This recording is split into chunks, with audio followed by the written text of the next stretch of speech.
ద్వారా అందించబడ్డది. సో ఇది పంచమ వేదంగా, ఉపవేదంగా ప్రాముఖ్యం చెంది ఉన్నది. ఆయుర్వేదం యొక్క ముఖ్య ఉద్దేశము preventive aspects, also curative aspects. అంటే స్వస్థస్య స్వాస్థ్య రక్షణం, ఆతురస్య వికార ప్రశమనం. ఇప్పుడు దినచర్య అనే విషయము స్వస్థస్య స్వాస్థ్య రక్షణంలో వస్తుంది. అంటే మనం ఏ విధంగా జీవించాలి, నిత్య కర్మలు ఏ విధంగా చేయాలి, ఏవి వదిలేసుకోవాలి, వేటిని పాటించాలి, వాటిని అన్నిటికీ సంబంధించిన జ్ఞానాన్ని ఈ శ్వాస రక్షణం కింద, స్వస్థ వృత్త కింద, దినచర్య, ఋతుచర్య, రాత్రి చర్య, సద్వృత్త, ఆహార విహారాలు, వీటి అన్నిటి గురించి పూర్తి పరిజ్ఞానాన్ని మనకి ఆయుర్వేద శాస్త్రం అందిస్తుంది. అలాగనే రోగ నివారణ కోసం కూడా వివిధ చికిత్స పద్ధతుల ద్వారా రోగాలను నయం చేస్తూ పూర్తి ఆరోగ్యవంతంగా చేసే విధంగా శాస్త్రము రచించబడింది.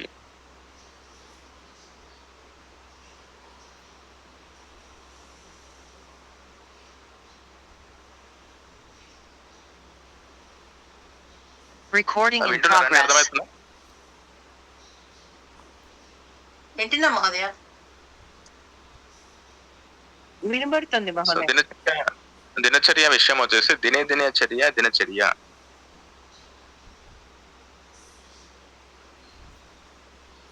దినచర్య ముఖ్య ఉద్దేశము మన ఆయుష్ అనేది పెంచుకోవడం జరుగుతుంది, మన ఆరోగ్యం అనేది పెరుగుతుంది, మన ఆరోగ్యం లభిస్తుంది, మన ఆయుష్ని పెంచుతుంది. మళ్ళీ ఇక్కడ ఒక సమస్య, ఆరోగ్యం అంటే ఏమిటి అని.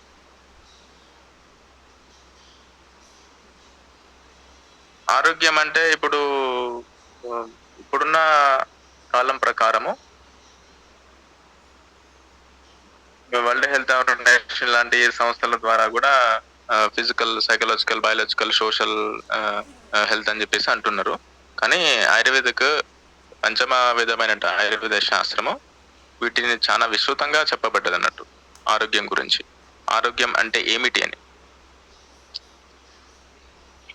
సమదోష, సమగ్నిశ్చ, సమధాతు, మలక్రియ, ప్రసన్న, ఆత్మ, ఇంద్రియ, మనః, స్వస్థ ఇత్య అభిధీయతే. సమదోష, మన శరీరంలో 3 దోషాలు ఉంటాయి. మళ్ళీ ప్రతి దోషము పంచ విధాలుగా విభజించింది ఉన్నది. సమగ్నిశ్చ, అగ్ని పంచమహాభూతాగ్ని, ధాతువాగ్ని, జఠరాగ్ని, ఈ విధంగా వివిధ రకాలుగా ఉన్నది. వీటి యొక్క అగ్నికి సంబంధించిన గుణగణాలు సమతుల్యంలో ఉండడము, వీటి ద్వారా మన ఆహారం తీసుకోవడం ద్వారా ఉత్పన్నమైన ఎనర్జీ, శక్తి, దానితో పాటు మన ధాతువులకు సంబంధించిన దృఢత్వము, సప్త ధాతువుల యొక్క దృఢత్వము, సప్త ధాతువుల యొక్క సమతుల్యత,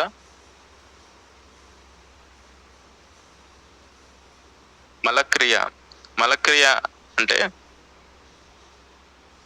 శకృత్ కానివ్వండి, మూత్రం కానివ్వండి, ఇవి సరైన రీతిలో మల విసర్జనం అనేది జరగాలన్నట్టు. స్వేదనం అనండి. ప్రసన్న, ఆత్మ, ఇంద్రియ, మనః, మన మనస్సు అనేది చాలా ప్రశాంతంగా ఉండాలి. మన ఇంద్రియాలు సమతుల్యంలో ఉండాలి. జ్ఞానేంద్రియాలు, కర్మేంద్రియాలు, మన శుభేంద్రియం. సో వీటన్నిటికీ సంబంధించింది వాటి యొక్క గుణాలను అనుసరించి సమతుల్యంలో ఉండడం ద్వారా మనకి ఆరోగ్యం చేకూరుతుంది. అటువంటి స్థితిని ఆరోగ్యం అని అంటారు. అటువంటి స్థితినే ఆరోగ్యం అంటారు. ఏ విధమైన వైషమ్యం ఉన్నా, ఏ విధమైన గుణానుసరించి వృద్ధి కానీ క్షయం కానీ జరిగినచో వాటిని ఆరోగ్యం అనరు. సో ముఖ్యంగా సమదోష సమగ్రిష్ట సమధాతు మలక్రియ ప్రసన్నాత్మేంద్రియ మనః స్వస్థ ఇత్యాభిధీయతే అనేది ఆరోగ్యం అన్నట్టు. ఈ ఆరోగ్యానికి సంబంధించి స్వస్థవృత్తులో శ్వాస రక్షణం, ఒక మనిషి ఏ విధంగా ఉండాలి, ఏ విధంగా జీవించాలి, ఏ విధమైన ఆహారం తీసుకోవాలి, ఏ విధంగా రోజు నిత్య కర్మలు చేయాలి అనే దాంట్లో దినచర్య అనేది చాలా ప్రాముఖ్యం ఉంది. దినచర్య, ప్రసన్న ఇంద్రియాలు, ఆయుష్య లాభం,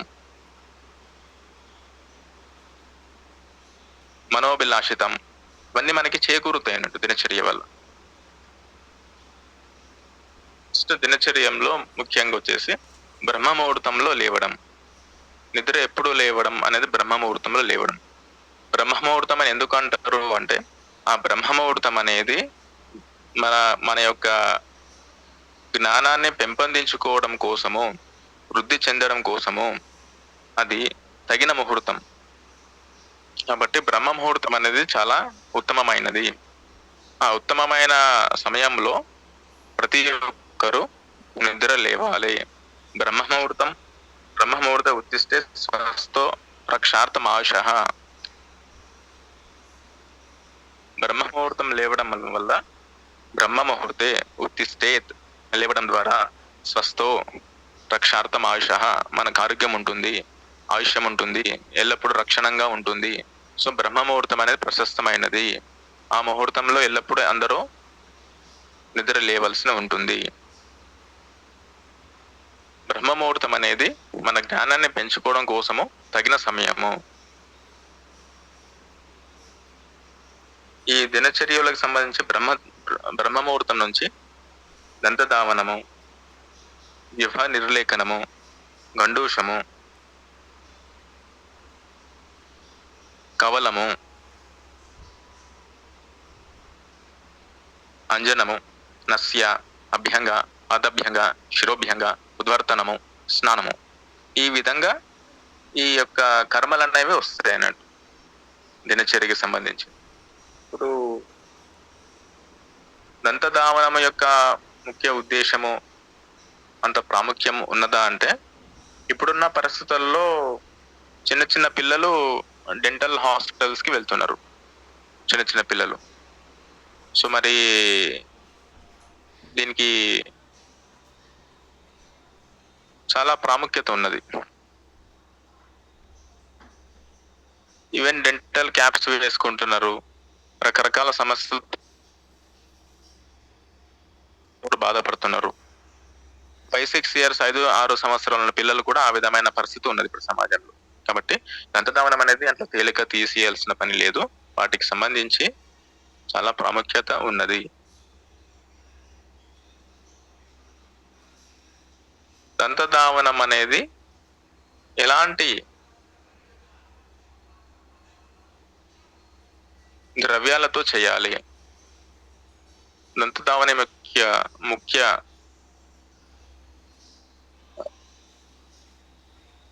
చేయవలసినది కషాయ, తిక్త, మధురరస ద్రవ్యాలతో కూడి ఉన్నటువంటి వాటితోని చేయాల్సి ఉంటుంది. దానిలో భాగంగా అర్క, న్యగ్రోధ, కరంజ, కకుబాధకం, అర్క, న్యగ్రోధ, కదరంజ, కకుబాధకం, ఈ వీటి యొక్క విక్స్ తోటి దంతధావనం అనేది చాలా ప్రశస్తమైనది. ఇప్పుడు రకరకాల టూత్ పేస్ట్ వచ్చినాయి మార్కెట్ లో, వాటిలో కూడా ఇలాంటివే యూజ్ చేస్తారు అన్నట్టు. నీమ్ ట్విక్స్ కూడా యూజ్ చేయొచ్చు. అసలు ఏమీ అవైలబుల్ లేదు మనకి మన పరిసరాల్లో అన్నట్టయితే త్రిఫలా చూర్ణం కూడా యూజ్ చేయొచ్చు. సో దంతధావనం అనేది చాలా ముఖ్యం అన్నట్టు. దంతధావనం యొక్క మనం తీసుకునే ట్విక్ ఎలా ఉండాలి?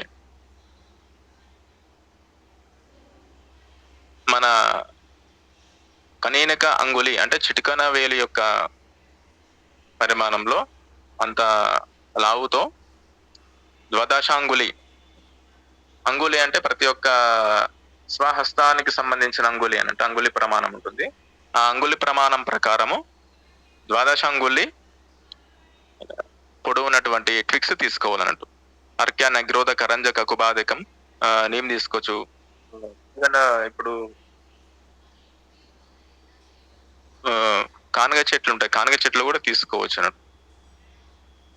ఇవి ఏమీ లభ్యం కానటువంటి పరిస్థితుల్లో త్రిఫలా చూర్ణం తోటి కూడా చేసుకోవచ్చు దంతధావనము. దంతధావనంకి సంబంధించిన ముఖ్య షడ్రసాల్లో సంబంధించింది ఏ రసాలతో చేసుకుంటే బాగుంటుంది అన్నట్టయితే తిక్తరసము, కషాయ రసము, ఈ యొక్క టేస్ట్ ఉన్నటువంటిది, ఈ యొక్క రసం ఉన్నటువంటిది చాలా ఉత్తమమైన దంతధావనం కోసం.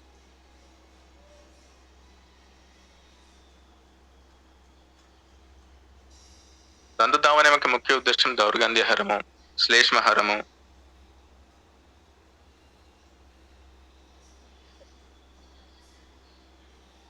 దౌర్గంధ్యహరము, శ్లేష్మహరము అంటే కొందరికి దంతధావనం చేసినప్పటికీ కూడా నోట్ల నుంచి దుర్వాసన వస్తుంటుంది. జీర్ణాశయానికి సంబంధించిన వ్యవస్థ సరిగా లేనట్టయితే అలాంటి సమస్యలు వస్తుంటాయి అన్నట్టు. కాకపోతే ఇప్పుడు ఇలాంటి యొక్క చెట్ల ద్వారా వచ్చినటువంటి ట్విక్స్ తోటి తీసుకొని దంతధావనం చేసినట్టయితే అలాంటి యొక్క సమస్య కూడా మెల్లగా తగ్గిపోతుంది అన్నట్టు అది. సో దౌర్గంధ్యహరము, వింటున్నారా అండి? వింటున్నాను సార్, వినబడుతుంది. అందరికి తెలుగు అర్థమవుతుందా లేకుంటే? లేదు, అర్థమవుతుంది. అర్థమైంది. క్లియర్ గా ఉంది మాది. శ్లేష్మహరము, దుర్గంధహరము, మూడోది కూడా చెప్పారు సార్. ఏంటి?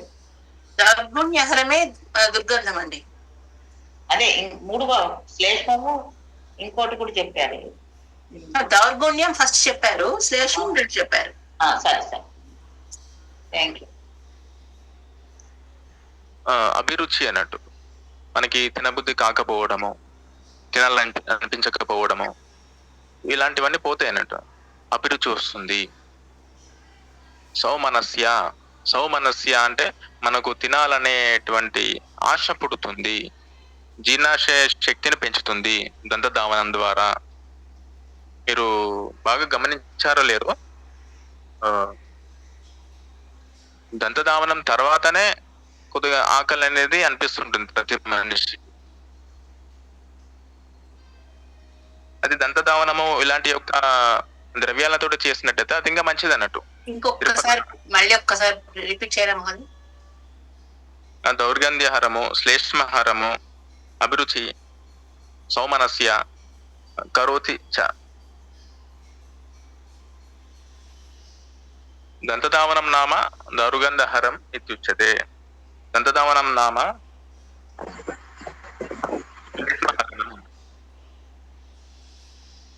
దంతధావనం అభిరుచి కరోతి, దంతధావనం సౌమనస్యం కరోతి.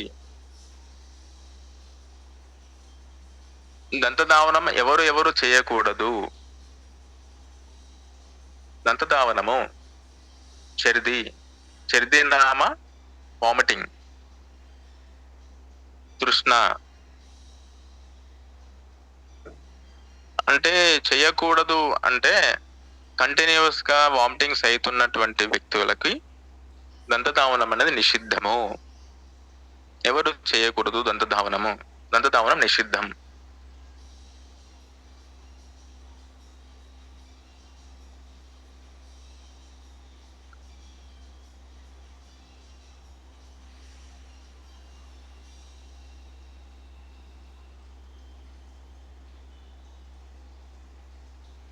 మరి దంతధావనము కొన్ని రోగాలతో బాధపడుతున్నటువంటి వ్యక్తులకి నిషిద్ధమైనప్పుడు మరి దంతధావనము కాకుండా ఏది చేసుకోవాలి?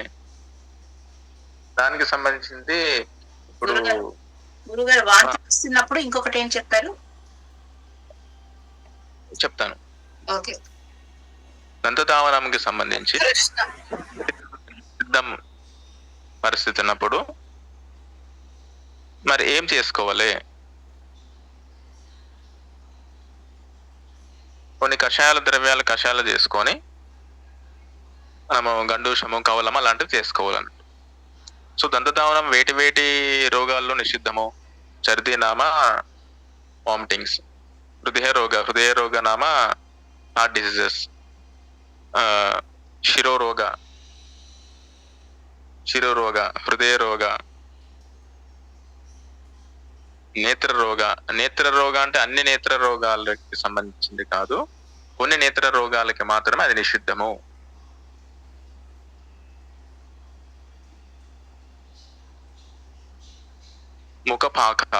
ముఖపాక నామ అల్సర్స్ ఇన్ ద మౌత్. ఇలాంటి యొక్క అల్సర్స్, అప్తస్ అల్సర్స్ అని చెప్పేసి బాగా ఎక్కువ అల్సర్స్ అవుతుంటాయి కొందరికి ఈ ముఖపాకకి సంబంధించి కొన్ని మ్యాలిగ్నెంట్ క్యాన్సరస్ కి సంబంధించిన అల్సరేషన్స్ ఉంటాయి. వాటికి సంబంధించి దంత దహనం అనే నిషిద్ధం అని చెప్పారు అన్నట్టు. అటువంటి సందర్భంలో వీటి ద్రవ్యాలకు సంబంధించిన ద్రవ్యాలకు సంబంధించిన వాటితో కషాయము చేసుకొని వాటితోటి గండూషం చేయవలసి ఉంటుంది. దాని ద్వారా దంతధావనానికి సంబంధించిన అర్ధ ఫలం అనేది దక్కుతుంది అన్నట్టు. ఇది ఈ యొక్క ఇన్ఫర్మేషన్, ఈ యొక్క సమాచారం అనేది ఒకటే గ్రంథంలో ఉండదు, రకరకాల గ్రంథంలో మనకు లభిస్తున్నట్టు. ఇట్లా గండూషం అంటే అది వస్తుంది, నెక్స్ట్ వస్తుంది చెప్తాను. అది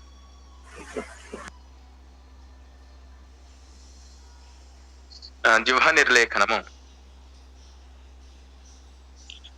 జిహ్వ నిర్లేఖనం అంటే అందరికి అర్థమై ఉంటుంది. జిహ్వ నిర్లేఖనం వల్ల మన టంగ్ అనేది స్టిఫ్నెస్ లేకుండా చేస్తుంది. జిహ్వ నిర్లేఖనం వల్ల దుర్వాసన కూడా హరిస్తుంది.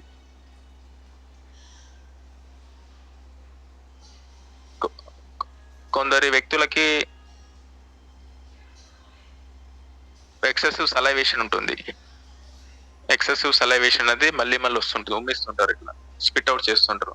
అలాంటి యొక్క పరిస్థితి అనేది పోతుంది జిహ్వ నిర్లేఖనం సరైన రీతిలో చేసినట్టయితే. జిహ్వ నిర్లేఖనం వల్ల రస ఇంద్రియ శక్తి అనేది పెంపొందిస్తుంది.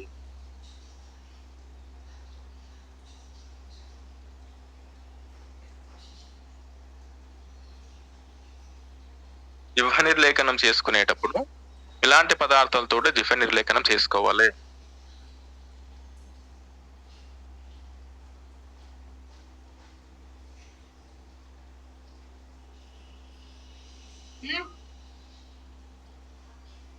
సిల్వర్ దాంతో చేసుకోవచ్చు,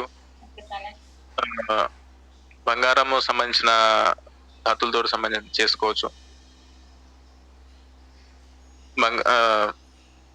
రజతం సంబంధించిన దాంతో చేసుకోవచ్చు, లోహానికి సంబంధించిన దాంతో చేసుకోవచ్చు, కాపర్ సంబంధించి తామ్రానికి సంబంధించిన దాంతో చేసుకోవచ్చు జిహ్వ నిర్లేఖనం అనేది. ప్రస్తుతం అయితే ఎక్కువ తామ్రానికి సంబంధించిన యూజ్ చేస్తుంటారు. తామ్రం అంటే కాపర్, తామ్రం నామ కాపర్ అయితే చెప్తే జిహ్వ నిర్లేఖనం వల్ల బ్యాడ్ స్మెల్ పోతుంది, ఇంద్రియ శక్తి కలిగిస్తుంది. సో ఇవన్నీ యొక్క దంతధావనము, జిహ్వ నిర్లేఖనము ఏవి చేయాలి, ఎప్పుడు చేయకూడదు, దానివల్ల ఉపయోగాలు ఏంటి అని స్పష్టంగా తెలియజేస్తుంది అన్నట్టు.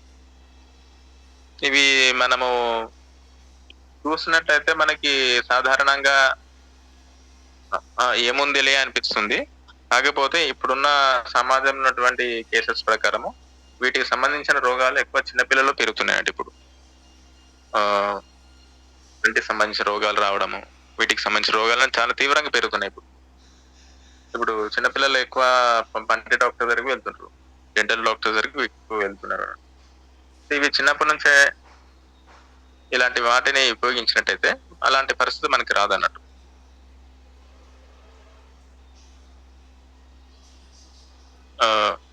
ఇప్పుడు గండూష గురించి తెలుసుకునే ప్రయత్నం చేద్దాం.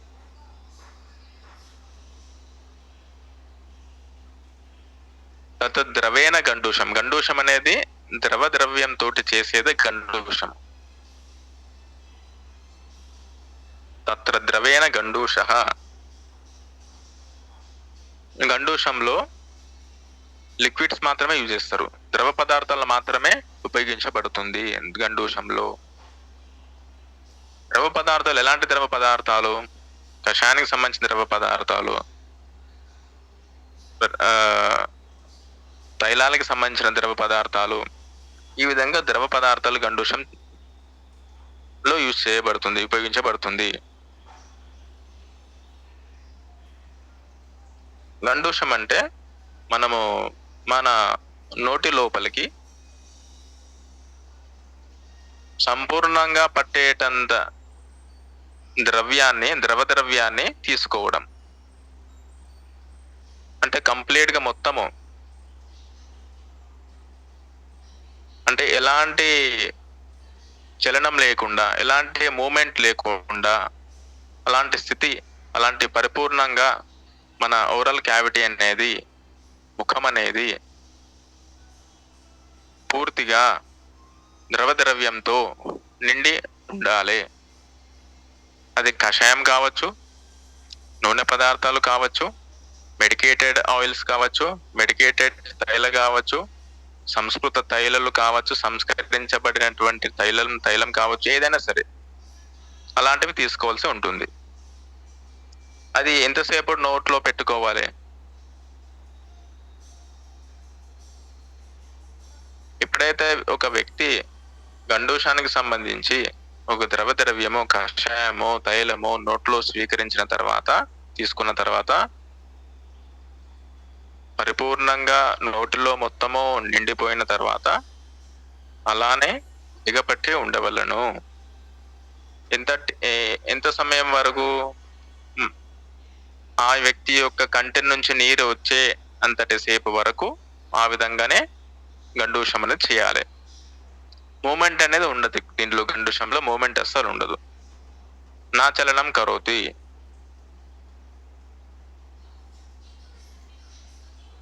సో గండూషం అనేది ఈ విధంగా చేస్తారంట. రోజు గండూషం చేయాలి.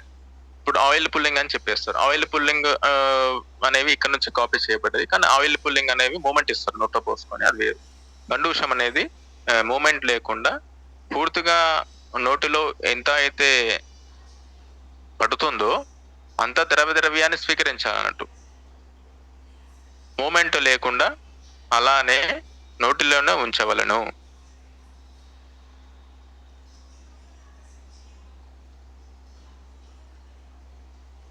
Until his own person starts watering his own eyes, we have to keep the dravya in our mouth only. So it is very important to understand గండూషం. గండూషం వల్ల మన పంటి రోగానికి అన్ని రకాల పంటి రోగాలు పోతాయి. ఈవెన్ డెంటల్ క్యారీస్ కానీ ఇవన్నీ కూడా పోతాయి అన్నట్టు. గండూషం వల్ల ఈ అప్పర్ జా, లోవర్ జా అనేది బాగా స్ట్రెంథన్ అవుతుంది. ఈ మ్యాండిబుల్స్ అనేవి బాగా దృఢంగా, కొన్నిసార్లు రికరెంట్ అల్సరేషన్స్ వస్తుంది, ముక్క పాకానికి సంబంధించింది ఇవన్నీ వస్తుంటాయండి. వీటికి సంబంధించిన వాటివి కూడా పూర్తిగా నయం అయిపోతాయండి గండూషం వల్ల. దుర్వాసన వస్తుంటది కొందరికి, అవన్నీ పోతాయి. పనులు పగిలిపోతుంటాయి కొందరికి, పండ్లలో డెంటల్ కేరీస్ అవన్నీ వస్తుంటాయండి. అవన్నీ బ్యాక్టీరియల్ ఇన్ఫెక్షన్స్, ఫంగల్ ఇన్ఫెక్షన్స్ కొందరికి వస్తుంటాయి. వాటికి సంబంధించిన పూర్తిగా నయం అయిపోతాయి అన్నట్టు. గండూషం అనేది చాలా మంచిది అన్నట్టు. గండూషం ఇవన్నీ పంటి ఒక పంట ఇంకో పంటికి మధ్యలో గ్యాప్స్ వస్తుంటాయి అన్నట్టు. సో ఇలాంటి సమస్యలు కూడా పోతాయి అన్నట్టు గండూషం వల్ల. అది రెగ్యులర్ గా చేసినట్టు, ఇది దినచర్యలో భాగం కాబట్టి రోజు చేసినటువంటి అయితే మంచి ఫలితాన్ని వ్యక్తిగతంగా అనుభవించవచ్చు, అది తెలుసుకోవచ్చు అన్నట్టు. బట్టి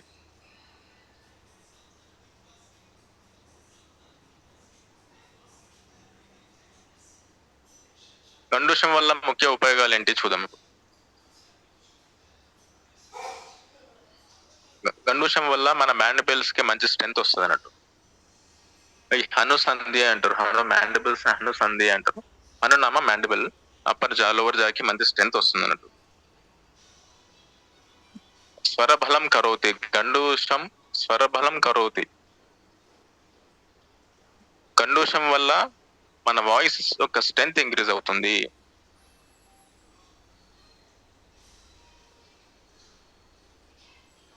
మన వాయిస్ యొక్క రిజొనెన్స్ అనేది పెరుగుతుంది, క్లారిటీ అనేది పెరుగుతుంది. ముఖ ప్రసాదనం, మన యొక్క ఫేషియల్ రేడియన్స్ అనేది పెరుగుతుంది, గ్లో అనేది పెరుగుతుంది. కంఠశోష, కొందరికి థ్రోట్ అనేది డ్రై అయిపోతుంటది చాలా మందికి. అలాంటి సంబంధించిన సమస్యలు అనేటివి పోతాయి అన్నట్టు అవన్నీ గండూషం వల్ల, రెగ్యులర్గా చేయడం వల్ల. నిత్యం గండూషం చేయడం వల్ల కంఠశోష తగ్గిపోతుంది అన్నట్టు.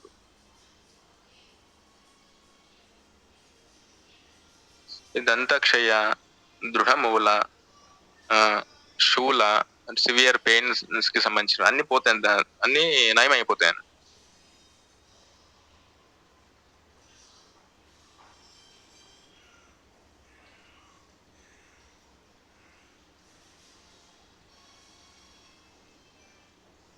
కొందరికి మళ్ళీ మళ్ళీ పెదవులు క్రాక్స్ వస్తుంటాయి, పెదవులు చీలిపోతుంటాయి, నోట్లో చీలిపోతుంటాయి, ఇలాంటి అల్సరేషన్స్ అవుతుంటాయి అన్నట్టు. వీటికి సంబంధించిన దోషాలన్నిటి కూడా నివారణ చెందుతాయి అన్నట్టు గండూషం నిత్యం చేయడం వల్ల. గండూషం కర్మబలం, స్వరబలం, వేదనోపచయం, స్థిరపరం,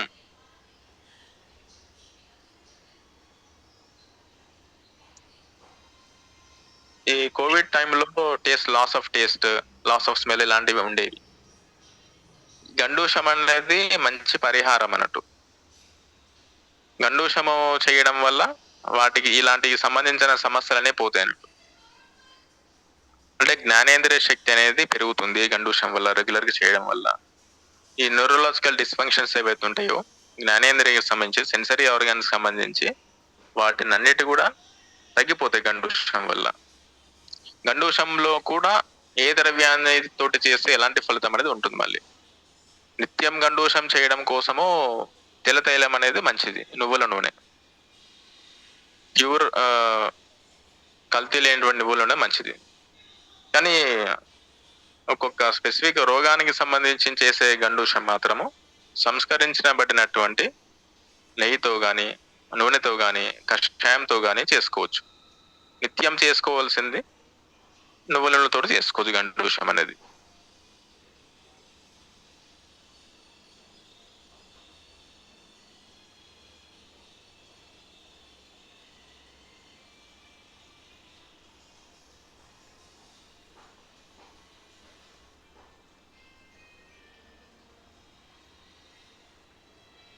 గండూషము చెప్పారు కరెక్టే. గండూషము ఎవరు చేయకూడదు? గండూసస్య అయోగ్య కిం? కఫపరదానికి సంబంధించిన రోగాలతో బాధపడుతున్నటువంటి వ్యక్తులు గండూషం అనేది చేయకూడదు.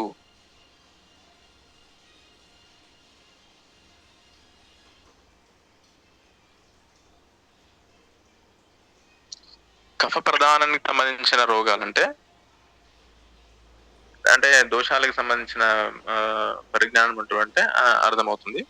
కాకపోతే ఎక్కువ కఫము సంబంధించిన అంటే రెస్పిరేటరీ డిజార్డర్స్ కానివ్వండి, ఎక్కువ కఫంతో బాధపడుతున్న, సర్ది దగ్గు జలుబుతో బాధపడుతున్నటువంటి వ్యక్తులు గండూషం లాంటి దినచర్య అవి చేయకూడదు. ఆ యొక్క పరిమిత కాలంలో మాత్రమే చేయకూడదు. అది తగ్గిపోయిన తర్వాత మళ్ళీ చేసుకోవచ్చు గండూషం అనేది. దినచర్య కాబట్టి ప్రతిరోజు చేయాలి, వాటితో పాటు ఇది చేయాలని అది కాదు. మన పరిస్థితి అనుసరించి ఆ పరిస్థితిలో ఆ యొక్క వ్యక్తి కఫానికి సంబంధించిన సర్ది దగ్గు జలుబు లాంటి సమస్యలతో బాధపడుతున్న వ్యక్తులు ఎవరైతే ఉంటే ఆ వ్యక్తులు మాత్రం గండూషం చేయకూడదు. ఆ సమయంలో మాత్రమే.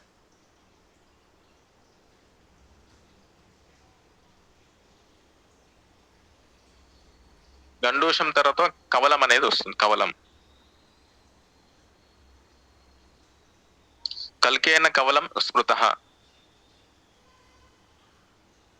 కల్కేన కవలం, కల్కం అంటే ఏదైనా హెర్బల్ పేస్ట్ కానివ్వండి,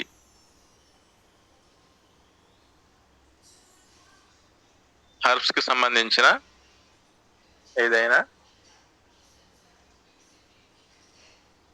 పేస్ట్, అది డ్రై పేస్ట్ కానివ్వండి, వెట్ పేస్ట్ కానివ్వండి, ఏమైనా ఆకులు తీసుకొని కాండం తీసుకొని దాని యొక్క పూర్తి పేస్ట్ లాగా చేసినట్టయితే అది కవలం అంటారు.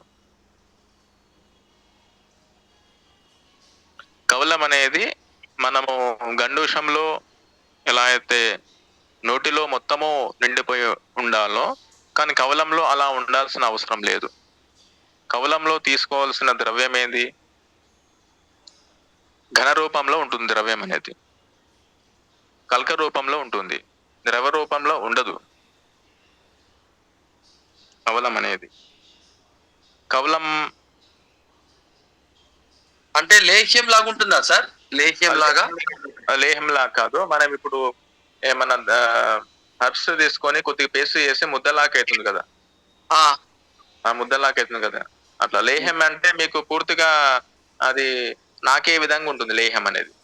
జబన్ ప్రాష్ లాగా చవన్ ప్రాష్ నాకే విధంగా ఉంటుంది. లిఖ్యతే అనేది లేహం అంటే నాకే విధంగా ఉంటుంది.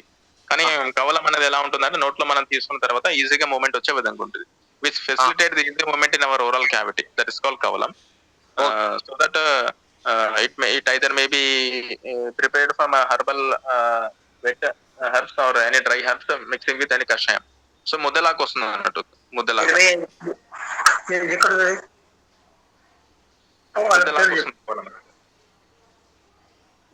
చెప్పండి.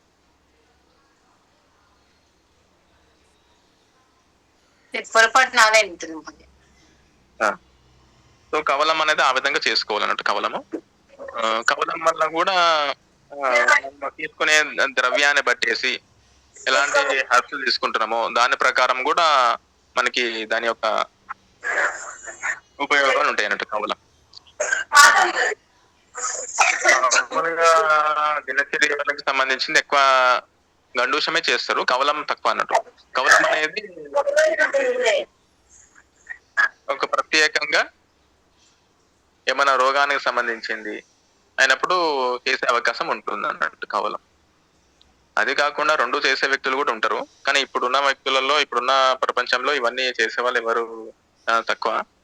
గండూషము, కవలం ఇవన్నీ కూడా.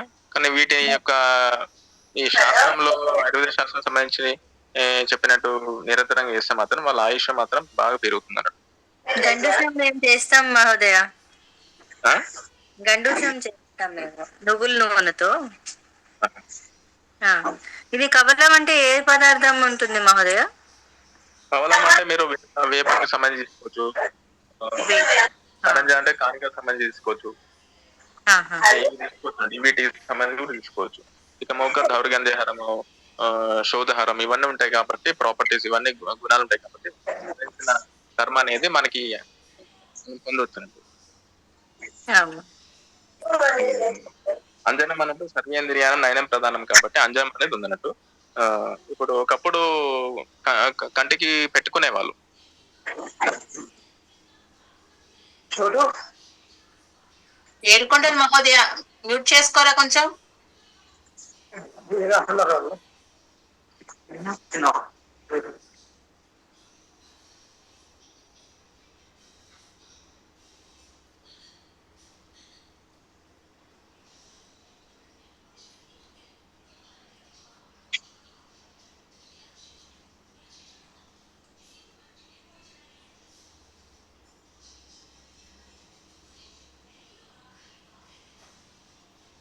ఇప్పుడు అంజనం గురించి తెలుసుకుందాం. అంజనం మన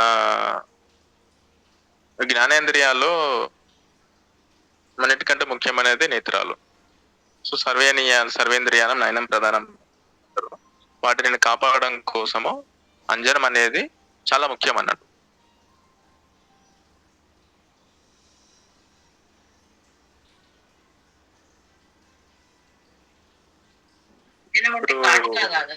మీరు ఇంట్లో ఎవరికైనా అంజనము చేసుకునే పద్ధతి తెలుసా? అంజనము కాటుగా చేసుకుంటారు. చిన్నప్పుడు చేసేవారండి, ఇప్పుడు మానేశారు. నెయ్యితో చేసుకుంటారు కదా, నెయ్యితోటి కాల్ చేసి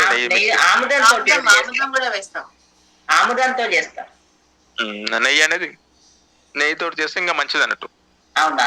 మానేశారండి, ఎవరు పెట్టడం లేదు. చేస్తాను నేను. నెయ్యితోటి చిన్నపిల్లలప్పుడు చేస్తాను. నెయ్యితోటి ఎందుకు మంచిదంటే నెయ్యి అనేది మనకి నెయ్యి సంబంధించి నెయ్యి మనము హోమాల్లో సంబంధించింది నెయ్యి ఇచ్చినప్పుడు అగ్ని అనేది ఇంకా పెరుగుతుంది అన్నట్టు. అది అంతర్లీనంగా అగ్ని మహాభూతానికి సంబంధించి కూడా ఉంటుంది అన్నట్టు. ఇప్పుడు నెయ్యి అనేది కొద్ది కొద్దిగా తీసుకున్నట్టయితే మన జఠరాగ్ని పెరుగుతుంది. అలానే నెయ్యి అనేది కంటికి సంబంధించిన రోగాలకి కంటికి ఉపయోగించినట్టయితే మన నేత్ర శక్తి పెరుగుతుంది, మన దృష్టి శక్తి పెరుగుతుంది అన్నట్టు. కాబట్టి నెయ్యితో చేసుకున్నట్టయితే ఇంకా బాగుంటుంది అన్నట్టు.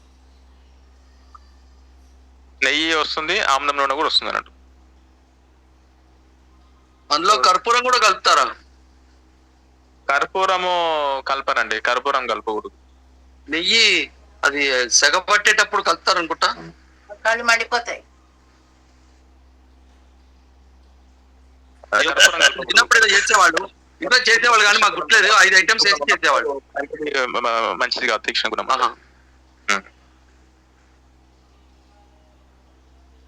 సవీరంజనం అనేది ఉంటుంది. సవీరంజనం నిత్యం స్వీకరవుతుంది. సవీరంజనం అనేది తీసుకోవాలండి. దానికి ఒక స్పెసిఫిక్ ప్రొసీజర్స్ ఉంటాయినట్టు. రెగ్యులర్ గా మనం ఏదైతే చేసుకుంటామో అదే విధంగా ఉంటుంది. అది ఎల్లప్పుడూ చేసుకోవాలన్నట్టు. అంజనంలో కూడా ఔషధయుక్త అంజనాలు ఉంటాయి అన్నట్టు. అవి స్పెసిఫిక్ కంటి రోగానికి సంబంధించి కూడా ఉపయోగించవచ్చు అలాంటి అంజనాలు అన్నట్టు. ఇప్పుడు కంటికి సంబంధించిన కొందరికి క్యాటరాక్ట్ అలాంటివి వస్తుంటాయి.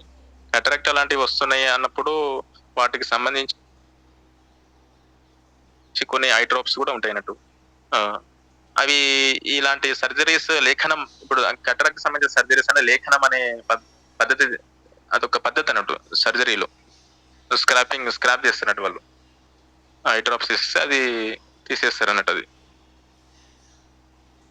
సో ఇలాంటి యొక్క కొన్ని తీక్ష్ణ ద్రవ్యాలతో కూడినటువంటి మన దృష్టిని పెంచేటువంటి ద్రవ్యాలతోటి చేసినటువంటి ఐ డ్రాప్స్ ఏవైతే ఉంటాయో ఆ ఐ డ్రాప్స్ కూడా ఇలాంటి క్యాటరాక్ట్ సంబంధించిన రోగాలకి, ఈవెన్ రకరకాల టెరీజియం అని కొన్ని వస్తున్నాయి. అర్మా రోగాలని చెప్పేసి ఆయుర్వేదిక్ లో అంటారు. టెరీజియం అని వస్తుంటాయి. వాటికి సంబంధించిన దినచర్యలో భాగంగా ఎవరైతే ఇలాంటి అంజనం అనేది రెగ్యులర్ గా చేస్తూ ఉంటారో అటువంటి వ్యక్తులకి ఈ క్యాటరాక్ట్ లాంటి సమస్యలు, ఈ టెరీజియం లాంటి సమస్యలు అంత తొందరగా రావన్నట్టు. సో వాళ్ళ అంటే వృద్ధాప్యంలో కూడా కంటికి సంబంధించిన రోగాలు అనేవి మనము గమనించమన్నట్టు, అంత చూడమన్నట్టు.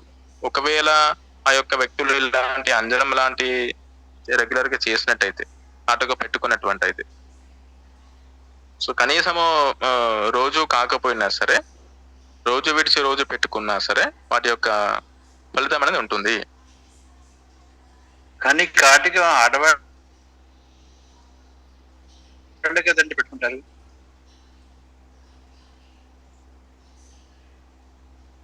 అంటే ఒకప్పుడు కొన్ని విషయాలు మగవాళ్ళు కూడా పెట్టుకునేవాళ్ళు. కానీ అది పెట్టుకోవడం వల్ల మనకి ఫస్ట్ నీళ్ళు వస్తాయి కంటి నుంచి. అంటే ఈ లాక్రిమల్ డక్ట్స్ అనేవి కూడా లోపల ఉన్న డస్ట్ పార్టికల్స్ అన్ని కూడా మల ఏదైతే పేరుకుపోయి ఉంటుందో ఆ మల పదార్థాలన్నీ కూడా కంటి నీరు ద్వారా అవి బయటకు వచ్చేస్తాయన్నట్టు. అవన్నీ లాక్రిమల్ డక్ట్స్ అనేవి కూడా శుభ్రపరుస్తూ ఉంటాయి అన్నట్టు. మొత్తం అది శోధనానికి గురవుతుంది అన్నట్టు. ఈ డస్ట్ పార్టికల్స్ ఇవన్నీ కూడా లాక్రిమల్ డక్ట్స్ లో నుంచి బయటకు వచ్చేస్తాయన్నట్టు. సో మన దృష్టి అనేది గ్రాడ్యువల్గా పెరుగుతుంది అన్నట్టు. ఇది నిత్యము అంజనం పెట్టుకున్నట్టయితే. కొన్ని కాలంలో, పూర్వకాలంలో ఒక కొన్ని గ్రంథాలను అనుసరించి, అవి వైద్య గ్రంథాలు కాకపోయినటువంటి కూడా వేరే గ్రంథాలలో అంటే కొన్ని స్టోరీస్ కి సంబంధించిన చెప్తున్న టైంలో ఇటువంటి యొక్క సందర్భం కూడా కొన్ని వచ్చాయన్నట్టు. అంటే మగవాళ్ళు ఇట్లా పెట్టుకోవడమా, అంటే మగవాళ్ళు రెగ్యులర్ గా అయితే పెట్టుకోరు, కానీ కొన్ని సమయంలో మాత్రమే పెట్టుకున్నారంట. సో అలా అయితే ఉందన్నట్టు. అసలు ఏమీ పెట్టుకోకూడదని కాదు, కానీ కొన్ని చోట్ల అయితే ఉంది అది. కొన్ని గ్రంథాలలో లిఖించబడింది అన్నట్టు. సో ఐ డ్రాప్స్ కూడా ఉంటాయి. కొందరు కంటల్లో తేనె వేసుకుంటారు. తేనె అనేది మన దృష్టిని పెంచుతుంది అన్నట్టు. తేనె కూడా ఆ తేనె అనేది నిర్మలంగా ఉండాలి, కల్తీ లేనటువంటి తేనె అయి ఉండాలి తేనె అనేది. ఇప్పుడు క్యాటరాక్ట్ కి సంబంధించిన రోగాలు కూడా కొన్ని సంస్కరించినటువంటి మందులు ఉంటాయి, ఐ డ్రాప్స్. అలాంటి ఐ డ్రాప్స్ లో తేనె అనేది ఒక భాగం ఉంటుంది. సో మామూలుగా కొందరికి దురద ఎక్కువైనా సరే, కంట్లో దురద ఎక్కువైనా సరే, కంట్లో చీము లాంటి కారుతున్నా సరే, 2 డ్రాప్స్ తేనె వేసుకోవడం వల్ల కూడా మొత్తం అది డ్రైన్ అవుతుంది అన్నట్టు, ఆ చీమ పదార్థాలన్నీ కూడా. సో తేనె కూడా చాలా మంచిది అన్నట్టు. తేనె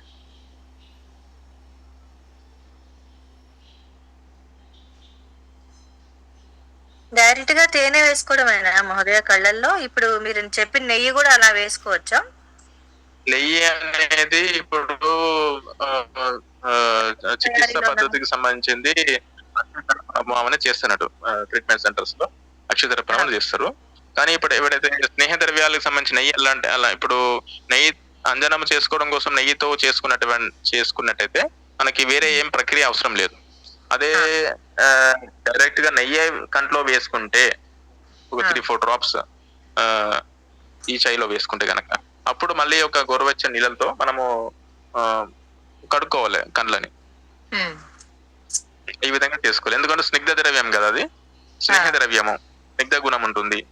సో స్నిగ్ధ గుణం అనేది మళ్ళీ మనకి అంటే ప్రతి వాటికి సంబంధించి ఎట్లా చేసుకోవాలని చెప్పారు అన్నట్టు. ఇప్పుడు అలానే అక్షతర్పణం ఉంటుంది. అక్షతర్పణం అంటే ఒక 25 ml అంటే కంట్లో పోసేస్తారు. 25 ml ఏమేస్తారు? సంస్కరించినటువంటి నెయ్యి ఏది ఉంటుందో, త్రిఫలాకృతము, మహాత్రిఫలాకృతం ఇలాంటి కృతాలతో చేస్తారంటది. అది కంట్లో పోస్తారంటది. కంటికి రోగాలకు సంబంధించి ట్రీట్మెంట్ అన్నట్టు. అంటే మనం ఇంట్లో కూడా గోఘృతం అనేది తీసుకోవచ్చు. గోఘృతం తీసుకోవచ్చు అండి, గోఘృతం. అలా ఇంకోటి అభ్యంగం చెప్పేటప్పుడు చెప్తాను. పాదాభ్యంగం చక్షుష్యం అంటే రోజు పాదాలకి అభ్యంగం చేసినట్టయితే మన ఈ కంటి చూపు కూడా పెరుగుతుంది అన్నట్టు. సో అంజనం అనేది నిత్యంగా పెట్టుకోవాల్సింది అన్నట్టు. అంజనం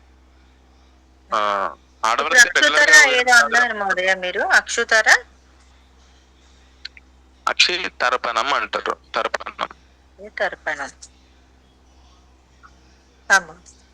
అక్షితర్పణం అనేది నెయ్యితోటి చేస్తున్నట్టు, గోఘృతం తోటి చేస్తారు. గోఘృతము రకరకాల ఔషధాలతోటి సంస్కరించిన తర్వాత అది మెడికేటెడ్ ఘీ అవుతుంది. ఆ ఘృతం తోటి అక్షితర్పణం చేస్తారు. ఇది చికిత్సలో భాగం అన్నట్టు, ఈ ట్రీట్మెంట్ లో భాగం. ఇది కిందికి రాదన్నట్టు అది. కానీ నార్మల్ గా ప్రతి దినము నెయ్యి వేసుకోవచ్చు. నెయ్యి వేసుకొని వాష్ చేసుకోవచ్చు కళ్ళు. గోరువెచ్చని నీళ్ళతో మనం వాష్ చేసుకోవాలి. ఆవు నెయ్యి అలాగా ఆవు నెయ్యి వేసుకోవచ్చు. ఇప్పుడు అంజనం వేసుకుంటే ఏమవుతుంది, నెయ్యి వల్ల మనకి దృష్టి పెరుగుతుంది. అంజనం వల్ల దృష్టి పెరుగుతుంది. అంజనం వల్ల ఏ విధంగా దృష్టి పెరుగుతుంది? అంజనం వల్ల ఈ టెస్ట్ పార్టికల్స్ అని లాక్రిమల్ డక్ట్స్ మొత్తం క్లీన్ అయిపోతాయి అంజనం వల్ల. నెయ్యి వల్ల న్యూరోలాజికల్ గా ఆప్టిక్ నర్వ్స్ సంబంధించిన అవన్నీ న్యూరోలాజికల్ ఫంక్షన్ అని పెరుగుతాయి అన్నట్టు. ఈ యొక్క ద్రవ్యానికి సంబంధించిన గుణాన్ని అనుసరించి వీటి యొక్క ప్రయోగం అనేది ఉంటుంది. మనకున్న పరిస్థితిని అనుసరించి మనకి ఏమి కావాలో ఆ విధంగా. ఇప్పుడు రెగ్యులర్ గా మనము పొల్యూషన్ కి ఎక్స్పోజ్ అవుతుంటాము, బైక్ పైన తిరుగుతుంటాము, కార్లో తిరుగుతుంటాము, బయట పొల్యూషన్ ఉంటుంది. కంట్లో మనవి మొత్తం పొల్యూషన్ కి ఎక్స్పోజ్ అయ్యి ఉంటాయి. మొత్తము అప్పుడు ఈ అంజనం లాంటి నిత్యంగా చేసుకున్నట్టయితే ఈ లాక్రిమల్ డక్ట్స్ ద్వారా మొత్తం ఎక్కువ లాక్రిమేషన్ ద్వారా ఎక్కువ కన్నీళ్ళు వస్తాయనండి. కొద్దిగా తీక్ష్ణ గుణం ఉంటుంది కాబట్టి కన్నీళ్ళు అనేది వస్తాయి ఖచ్చితంగా. నీ కంటి నుంచి నీరు కారుతుంది అన్నట్టు. ఆ నీరు కారేటప్పుడు లాక్రిమల్ డక్ట్స్ లో ఉన్నటువంటి అన్ని ఈ డస్ట్ పార్టికల్స్, మలినాలు అన్ని బయటకు వచ్చేస్తాయి. ఇది ఒక రకమైనటువంటి చర్య. నెయ్యి అనేది ఒక రకమైన చర్య అన్నట్టు. నెయ్యికి సంబంధించి నెయ్యి ఎప్పుడు యూస్ చేసుకోవాలన్నది. బయటికి వెళ్ళి బయట తిరిగేసి పొల్యూషన్ కి ఎక్స్పోజ్ అయ్యి నెయ్యి వేసుకోకూడదు. కంట్లో శుభ్రంగా ఉన్న తర్వాత నెయ్యి వేసుకోవాలి. నెయ్యి అనేది న్యూరలాజికల్ సిస్టమ్ వారికి వెళ్ళిపోతుంది నెయ్యి అనేది. కాబట్టి నెయ్యి అనేది కొద్దిగా శుభ్రం చేసుకున్న తర్వాత వేసుకోవాలి నెయ్యి, కంట్లో నెయ్యి అనేది.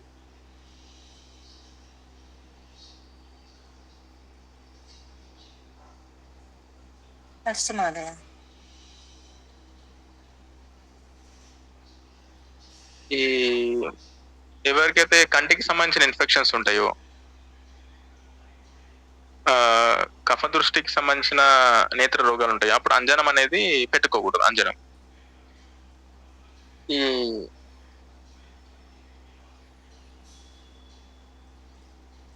ఈ అంజనము ఏ విధంగా పెట్టుకోవాలి?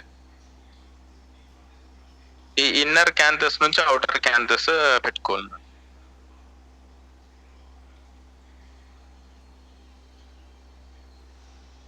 ఇన్నర్ క్యాంథస్ అంటే మనకి వీడియల్ సైడ్ వస్తుంది అన్నట్టు. అర్థమవుతుందండి? వింటున్నారా అండి? అర్థం కాలేదు సార్. కరెక్ట్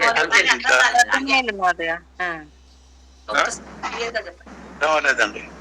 లోపల నుంచి బయటికి పెట్టుకోవాలి. అంజనం అనేది మన ఇన్నర్ క్యాంథస్ పెట్టుకోవాలి. అంజనం అనేది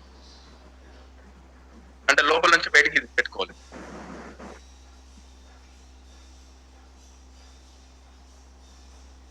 లోపల నుంచి బయటకు అంటే ఎట్లా సార్? అంటే మన కన్నీళ్ళు వస్తుంటాయి కదా, కన్ను మొదలు నుంచి బయటికి పెట్టుకోవాలన్నట్టు. ఇలా మీకు తెలుసు కదా, పెట్టుకుంటారు అవుటర్ సైడ్. అవుట్ సైడ్ పెట్టుకో, బయట నుంచి లోపలికి పెట్టుకోకూడదు అన్నట్టు. ఇన్నర్ క్యాంథస్ టు అవుటర్ క్యాంథస్ అన్నట్టు.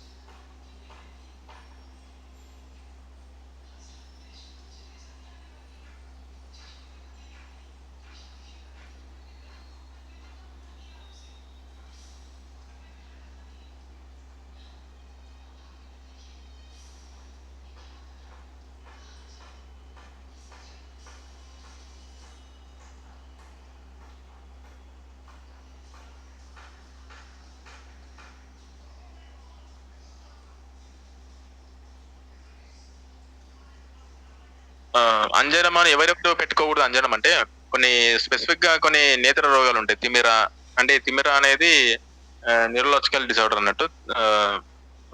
ఇది విజన్ డిస్టర్బెన్సెస్ ఉంటాయి అన్నట్టు. ఇది ఇలాంటి వాళ్ళు ఎక్కువ ఇన్ఫ్లమేటరీ ఐ డిసార్డర్స్ ఉంటాయి. అలాంటి వ్యక్తులు ఉన్నప్పుడు ఈ అంజనం అనేది పెట్టుకోకూడదు. బ్లిఫరైటిస్ అని ఉంటుంది. అంటే కంటికి సంబంధించి కళ్ళు ఐలిడ్స్ కానీ ఈ ఐ ల్యాషెస్ కంటి లోపలికి సంబంధించిన మొత్తము ఇన్ఫ్లమేషన్ అయిపోయి మొత్తము వాచిపోయి నీరు నిండి ఉంటుంది. అలాంటి సమయాల్లో అంజనం అనేది పెట్టుకోకూడదు. అది ఇన్ఫెక్షన్ ఇంకెక్కువ ఆస్కారం ఉంటుంది. కాబట్టి ఇవి నిషిద్ధమని క్లియర్ గా చెప్పారు అన్నట్టు. అంజనము ఎప్పుడు పెట్టుకోకూడదు అనేది. ఇప్పుడు నెక్స్ట్ వచ్చేసి ధూమపానము అన్నట్టు. ధూమపానము ఇప్పుడు మీరు గమనించినట్టయితే బ్రహ్మచర్యం, బ్రహ్మముహూర్తము, గంధధావనము, జిహ్వ నిర్లేఖనము, గండూషము, కవలము, అంజనము, ఇప్పుడు ధూమపానము. గండూషానికి సంబంధించింది ధూమపానానికి సంబంధించి సంబంధం ఉంటుంది. గండూషం మనం ఎప్పుడైతే స్నేహ ద్రవ్యాలతోటి లిక్విడ్స్ తోటి చేస్తామో ఆ యొక్క కఫం అనేది కొందరికి ఉంటుంది అన్నట్టు. వాళ్ళ శరీర ప్రకృతి అనుసరించి కఫం అనేది పేరుకపై ఉంటుంది. అలాంటి కఫ వృద్ధిని సంబంధించి కఫ వృద్ధి కాకుండా కఫ వికృతి ద్వారా ఉత్పన్నమయ్యే రోగాలను నివారించడం కోసము ధూమపానం అనేది చెప్పబడ్డదండి. ధూమపానము ధూమపానం అనేది కఫాహారంగా ఉంటుంది.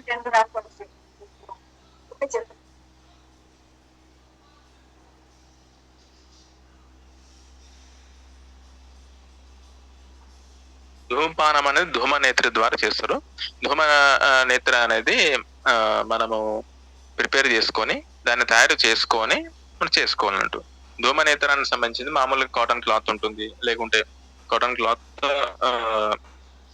పసుపు ఉంటుంది, పసుపు ప్లస్ ఆవు నెయ్యి, వీటికి సంబంధించిన మొత్తము చేస్తారు.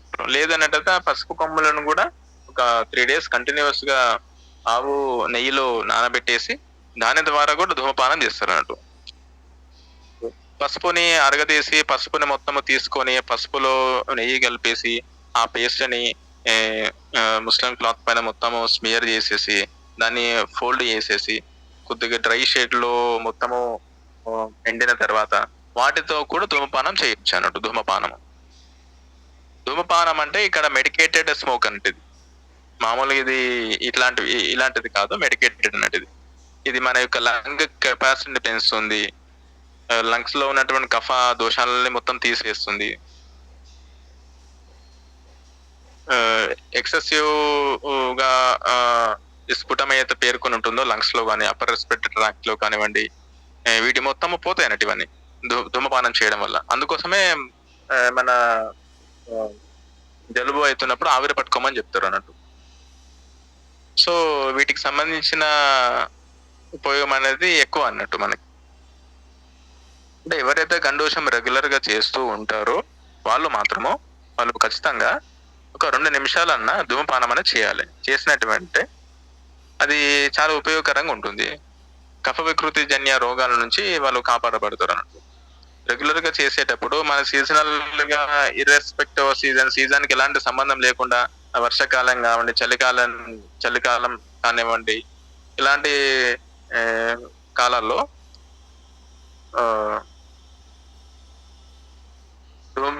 గండోషం రెగ్యులర్ గా నిత్యం చేసినట్టయితే ధూమపానం కూడా ఖచ్చితంగా చేయాల్సిందేనట్టు. లేదంటే కఫాన్ని ఎలా వస్తుంది మహోదయ పొగ? ఇప్పుడు పసుపు నెయ్యి అన్నారు మీరు, ఆ క్లాత్ కి రాయాల్సింది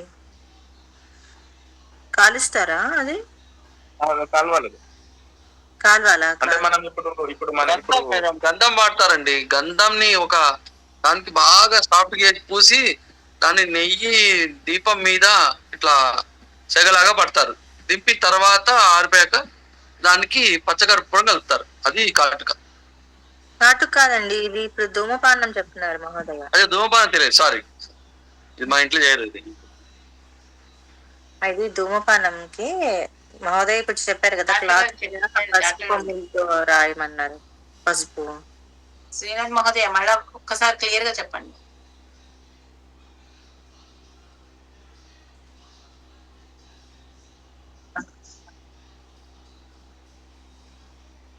మామూలుగా ధూమపానం అయితే మనకి సంబంధించిన ద్రవ్యాలతోటి చేసుకోవచ్చు. మనకి ఎక్కువ లభ్యమైతుండే ద్రవ్యాలంటే పసుపు అనేది మంచి ద్రవ్యం అనేది. పసుపు ఎందుకు చెప్తామంటే పసుపు అనేది కఫ దోషాన్ని పోగొడుతుంది, పసుపు శోధనంగా పనికొస్తుంది.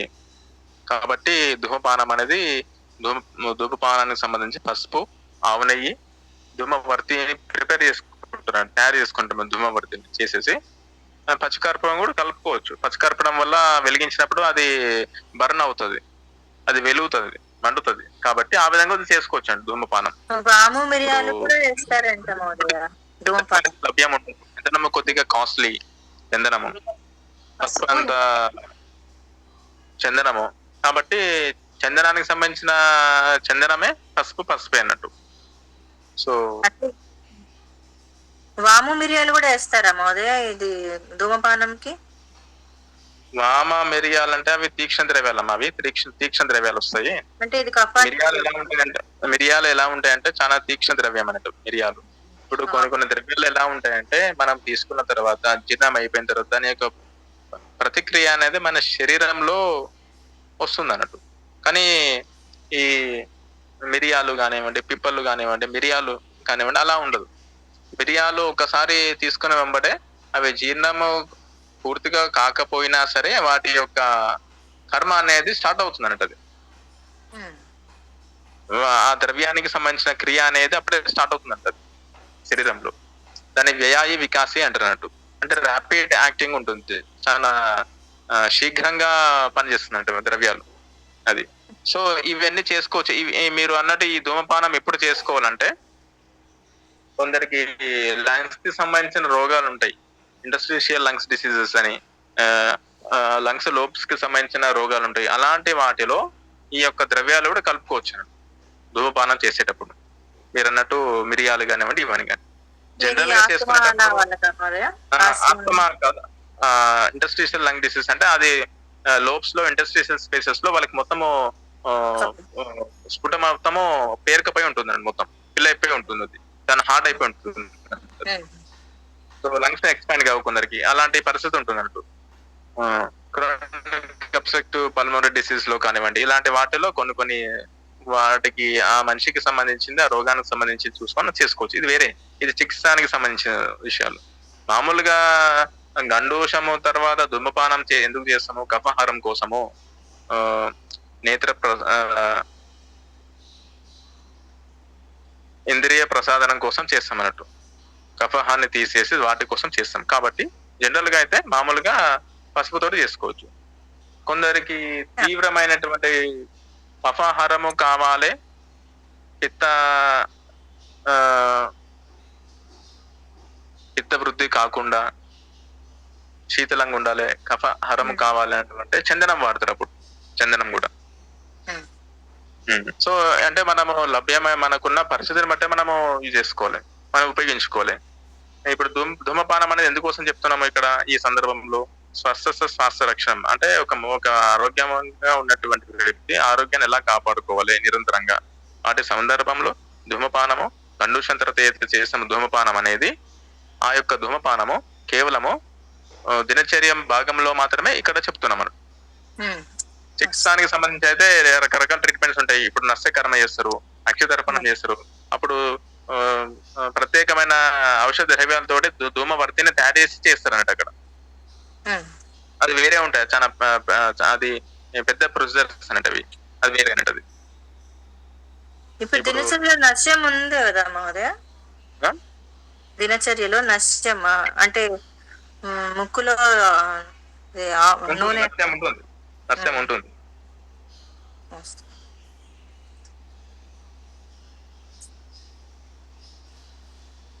అంటే దీని తర్వాత వస్తుందా మహోదయ ధూమపానం? ధూమపానం నశ్యం వస్తుంది. ధూమపానం తర్వాత నష్టం ఎందుకు వస్తుంది? ధూమపానం తర్వాత ఎక్కువ ఆ స్మోక్ పీలుస్తాం కదా, ఆ స్మోక్ పీలుస్తున్నప్పుడు మనకి చూడండి, అంటే ఒక పద్ధతి ప్రకారం వాళ్ళు చెప్పారు, ఒకదాని తర్వాత ఒకటి చేయమని. ధూమపానం తర్వాత స్మోక్ అది పీలుస్తున్నప్పుడు, ఇన్హలేషన్ చేస్తున్నప్పుడు ఆ మ్యూకస్ మెంబ్రేన్ మొత్తం లైనింగ్ అనేది డ్రై అయిపోతుంటది. ఈ నస్యం అనేది దేనితో చేస్తాము? నూనెతో చేస్తాము, నెయ్యితో చేస్తాము నస్యం అనేది. ఇది జనరల్ గా చేసుకునే ప్రతిమర్శ నస్య. ఔషధానికి సంబంధించిన నస్యకర్మ అనేది వేరు. అది అది ఇప్పుడు అది వేరే అన్నట్టు. అది మీకు తర్వాత చెప్తాను, ఇప్పుడు వస్తున్నప్పుడు చెప్తాను. సో అప్పుడు నెయ్యితోటి చేసిన నస్యకర్మ, నస్యం అనేది 2 drops వేసుకుంటాం, అది వేరే అన్నట్టు. ఇట్లా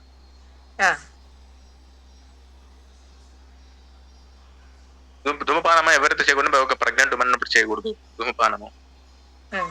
ఆల్కహాల్ లాంటి ద్రవ్యాలు, ఆల్కహాల్ లాంటి సేవన చేసిన ధూమపానం లాంటి నెక్స్ట్ డే చేస్తుంటారు కదా, నైట్ తీసుకొని నెక్స్ట్ డే అట్లాంటి ధూమపానం చేయకూడదు అన్నట్టు. అలాంటివన్నీ ఎవరికైతే అల్సర్ కి సంబంధించిన, పిత్తానికి సంబంధించిన రోగాలు ఉంటాయో, ఎక్కువ ఎక్సెసివ్ బీపీస్ ఉంటాయి కదా, బీపీ ఉంటుంది కదా 180 అట్లా వస్తుంది, సిస్టోలిక్ 190 సిస్టోలిక్, ఇలాంటి వచ్చే వ్యక్తులు ధూమపానం అనేది చేయకూడదు అన్నట్టు. వాళ్ళు కొందరికి ఎక్కువ గిడ్డినెస్ ఉంటుంది, తల తిరుగుతుంటది, అలాంటి వాళ్ళు చేయకూడదు. ఎందుకోసం అంటే ఇప్పుడు కొందరు చందనం యూజ్ చేస్తున్నారు, కొందరు పసుపు యూజ్ చేస్తున్నారు, కొందరు తీక్షణ ద్రవ్యాలు అంటారు, ఏది మిరియాలు అన్నటివి. కొందరు గిడ్డినెస్ వస్తాయన్నట్టు వాటి వల్ల. మనం పీల్చుకుంటాం కదా ఆ స్మోక్ అనేది. ప్రతి దాంట్లో నెయ్యి అనేది తప్పకుండా కలపాల్సిందే. నెయ్యి అనేది న్యూట్రలైజింగ్ అన్నట్టు. ఇప్పుడు ఈ వేట వాడే స్మోక్ అనేది స్మోకింగ్ వేరేది, అది చాలా ప్రాబ్లమేటిక్ అన్నట్టు. ఇది ఆ విధంగా అది మన ఆరోగ్యాన్ని కోసం చెప్పింది అన్నట్టు ధూమపానం. ఉమ్, ఎలాంటి ఆహార పదార్థాలు తీసుకుంటే ధూమపానం చేయకూడదు? బాగా పెరుగు పెరుగు తీసుకున్న తర్వాత, ఎక్కువ స్నిగ్ధ ద్రవ్యాలు తీసుకున్న తర్వాత, ఎవరికైతే ఈ ఓరల్ క్యావిటీ డిజార్డర్స్ ఉంటాయి, ఎస్పెషల్లీ హార్డ్ ప్యాలెట్ ఉంటాయి ఓరల్ క్యావిటీలో, అలాంటికి సంబంధించిన రోగాలు ఉన్నప్పుడు, హెడ్ ఇంజురీస్ అయినప్పుడు, ఎవరికైనా తలకి దెబ్బ తగిలిన అలాంటి వ్యక్తులు ధూమపానం చేయకూడదు అన్నట్టు. సో మనము స్మోక్ పీల్చుకుంటాం కాబట్టి వాటికి సంబంధించిన రోగాలు అనేవి పెరిగే అవకాశం ఉంటుంది కాబట్టి వాళ్ళు చేయకూడదు. అంటే ఇక్కడ ధూమపానం అనేది ఎందుకోసం చెప్తున్నారు, మళ్ళీ చెప్తున్నాను, స్వస్థ శ్వాస రక్షణం. ఒక ఆరోగ్యంగా ఉన్నటువంటి వ్యక్తి ఆరోగ్యాన్ని నిరంతరంగా ఎలా కాపాడుకోవాలి, ఇర్రెస్పెక్టివ్ ఆఫ్ సీజన్స్ వచ్చినప్పుడు, సీజన్స్ మారుతున్నప్పుడు శరీరంలో రకరకాల మార్పులు జరుగుతుంటాయి బయాలజికల్ గా. అలాంటి వ్యవస్థలో ఉన్నప్పటికీ కూడా మన ఆరోగ్యాన్ని ఎలా కాపాడుకోవాలి, సీజన్ మారిపోయినప్పుడు కొందరు జలుబు అవుతుంటుంది, అవి రానియకుండా ఇవన్నీ వ్యవస్థ అంటే ఇవన్నీ దినచర్య అనేది అందు గురించి. కాబట్టి ధూమపానం ఒకవేళ ఒక వ్యక్తి మన యాక్సిడెంట్ అయి కింద పడ్డాడు, తలకి దెబ్బ తగిలింది, అది నయం అయిపోయింది, కానీ తలకి దెబ్బకి సంబంధించింది ఎంతో కొంత ప్రాబ్లం ఉండి ఉంటది, అలాంటి వ్యక్తులు ధూమపానం చేయకూడదు అన్నట్టు. సో ఆ విధంగా ఉంది అన్నట్టు. నెక్స్ట్ వచ్చేసి నస్యకర్మ అన్నట్టు. నస్యకర్మ అనేది చాలా ప్రశస్తమైన ఉద్దేశం ఉంది ఇక్కడ. నస్యం అనేది రెగ్యులర్ గా మనము 2 drops ఆవు నెయ్యితో తీసుకునే నస్యం అనేది అది వేరు. చికిత్సని అనుసరించి చికిత్స పద్ధతితోటి చేసే నస్యం అనేది వేరు. ఈ దినచర్య భాగంలో అయితే ఆవు నెయ్యితోటి నస్యకర్మ చేసుకోవాలి. నస్య అంటే నాసోహి శిరస్సోద్వారం అంటారు. అంటే మనం వేసుకున్నటువంటి ద్రవ పదార్థాలు ద్రవ్య స్నేహ పదార్థాలు అంటే మన మస్తిష్కం వారికి చేరుతాయి అని అంటారు. నాసోహి శిరస్సోద్వారం అంటే బ్రెయిన్, నస్యకర్మ వల్ల బ్రెయిన్ ఫంక్షన్స్ కూడా పెరుగుతాయి అన్నట్టు, పాజిటివ్ గా పెరిగే అవకాశం ఉంటుంది నస్యకర్మ వల్ల. Many neurological disorders, in any psychological disorders, psychoneurological disorders, nasyakarma is very very beneficial. It will be done in a proper protocol, treatment protocols చేస్తారంటే నస్యకర్మ అనేది చాలా ప్రశస్తమైనది అన్నట్టు. రెగ్యులర్ గా నస్యకర్మ చేసుకున్నట్టయితే వాళ్ళ యొక్క బ్రెయిన్ ఫంక్షన్స్ పెరుగుతాయి. ఇప్పుడు చాలా మందికి మీరు గమనించవచ్చు, మతిమరుపు వస్తుంటుంది ఒక 50 years కాగానే, అల్జీమర్ డిసీజ్ వస్తుంది, అల్జీమర్స్, ఇవన్నీ ఎక్కువైపోతున్నాయి ఇప్పుడున్న సమాజంలో, చాలా ఎక్కువైపోతున్నాయి అల్జీమర్స్ కానీ ఇవన్నీ. సో ఇలాంటి యొక్క స్థితి, ఇలాంటి యొక్క డిజార్డర్స్, ఇలాంటి డిసీజెస్ మనం అవాయిడ్ చేయొచ్చు. దినచర్య భాగంలో ఎవరైతే నస్యకర్మ జస్ట్ 2-3 drops ప్రతి ఈచ్ నాస్ట్రిల్స్ వేసుకున్నట్టయితే ఇలాంటివన్నీ నివారించవచ్చు అన్నట్టు. సో ఇది ధృతి, స్మృతి, బుద్ధి ఇవన్నీ నెయ్యి వల్ల వస్తాయి మనకి. నెయ్యి వల్ల నెయ్యి అనేది మేధ్యం అన్నట్టు, మేధ్య ద్రవ్యం నెయ్యి. ఇంటెలెక్చువల్ కెపాసిటీ పెంచుతుంది మనకి నెయ్యి అనేది. సో ఆ విధంగా మనం చేసుకోవచ్చు నెయ్యి అనేది నస్యకర్మ ద్వారా.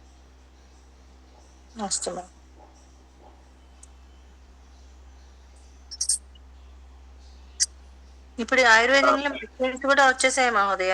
నస్యకర్మకి అనుతైలం అనేది 2 drops అలా వేసుకోవచ్చు అంటారు.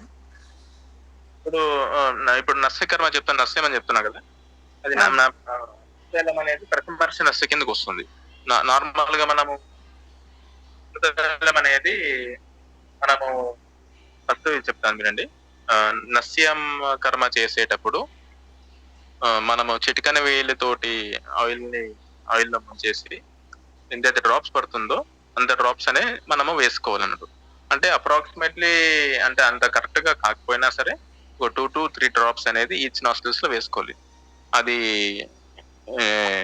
Weather it is oil, whether it is ghee, అది నూనె కావచ్చు, నెయ్యి కావచ్చు. జనరల్ గా మనము రోజు వాడుకోవడానికి, నస్యకర్మ చేసుకోవడానికి అయితే గోఘృతం అనేది చాలా మంచిది. గోఘృతం ఇప్పుడు అనుతైలం లాంటివి వస్తాయి. ఇప్పుడు ఇలాంటి యొక్క నస్య పద్ధతి అనేది ప్రతిమర్శ నస్య కిందకు వస్తుంది. అంటే రోజు నిత్యంగా డే టు డే చేసుకునే విధానం కోసము ఇది ఒక పద్ధతి అన్నట్టు. నస్య కర్మలో కూడా అవపీడన నస్య, అవపీడనం అంటే ప్రెషర్, పీడనం నామ ప్రెషర్, ప్రెషర్. కాబట్టి ఇది హెర్బల్ జ్యూసెస్ ని దంచేసేసి వాటి యొక్క జ్యూస్ ని ముక్కలో పోసేస్తారు కొన్ని రోగాలకు సంబంధించింది. అది వేరే నస్య కర్మ అంటారు. అవన్నీ మనము రోగాలకు సంబంధించి రోగ నివారణ కోసం చేసే పద్ధతులు అండి అవి. ఇప్పుడు అనంతం చేసి రోగ నివారణ కోసం చేసేటువంటి ప్రతిమర్శ నస్య కింద మనం యూజ్ చేసుకోవచ్చు. 2 డ్రాప్స్ వేసుకోవచ్చు. కానీ నిషిద్ధం ఎప్పుడైతే మేఘాలో ఉన్నప్పుడు, వాతావరణం బాగాలేనప్పుడు, ఆకాశం మేఘావృతం అయినప్పుడు, వర్షానికి సంబంధించినప్పుడు, వర్షాలు పడుతున్నప్పుడు అప్పుడు నస్యకర్మ చేయకూడదు. నస్యకర్మ ఆ టైంలో కూడా ఎవరు చేసుకోవచ్చు అంటే మళ్ళీ దానికి కూడా సంబంధించిన కొన్ని ఉన్నాయన్నట్టు. ఎవరైతే క్షీణదేహి ఉండి అధికమైన క్షుధ తృష్ణ ఉన్నప్పుడు ఇలాంటి వ్యక్తులకి మళ్ళీ అది నివారణ, అది ఎక్సెప్షన్ అంటది. అంటే ప్రతిదానికి డూస్ డోంట్ అనే ఉన్నాయనండి. ఏవైతే నిషిద్ధమో ఆ నిషిద్ధంలో కూడా కొన్ని ఉన్నాయనండి. సో నస్యకర్మ అనేది మామూలుగా ఇలా చేసుకోవచ్చు. గోఘృతంతో చేసుకోవచ్చు, అన్నతైలంతో చేసుకుని నస్య చేసుకోవచ్చు. అన్నతైలం చేసే విధానం ఎటువంటిది అంటే, అన్నతైలం అనేది శాస్త్రంలో సన్నిదాసులో చెప్పిన ప్రకారం అన్నతైలంలో ఉన్నటువంటి ద్రవ్యాలలో అన్ని ఔషధ మొక్కలు తీసుకున్న తర్వాత వాటిని తెల్లతైలంతో ప్రాసెస్ చేసేటప్పుడు, సంస్కరించేటప్పుడు వాళ్ళు ఆ యొక్క ద్రవ్యాలు కోసము కషాయం చేయడం కోసము అంతరిక్ష జల విషయం చెప్పారు. అంటే రెయిన్ వాటర్ యూస్ చేయాలంటే, రెయిన్ వాటర్ యూస్ చేసినట్టయితే అది రెయిన్ వాటర్ అనేది అత్యంత నిర్మలమైన జలం రెయిన్ వాటర్. కాబట్టి ఆ రెయిన్ వాటర్ తోటి కషాయం తయారు చేసి ఆ కషాయంని నువ్వుల నూనెతోటి సంస్కరించినప్పుడు అన్నతైలం అనేది వస్తుంది.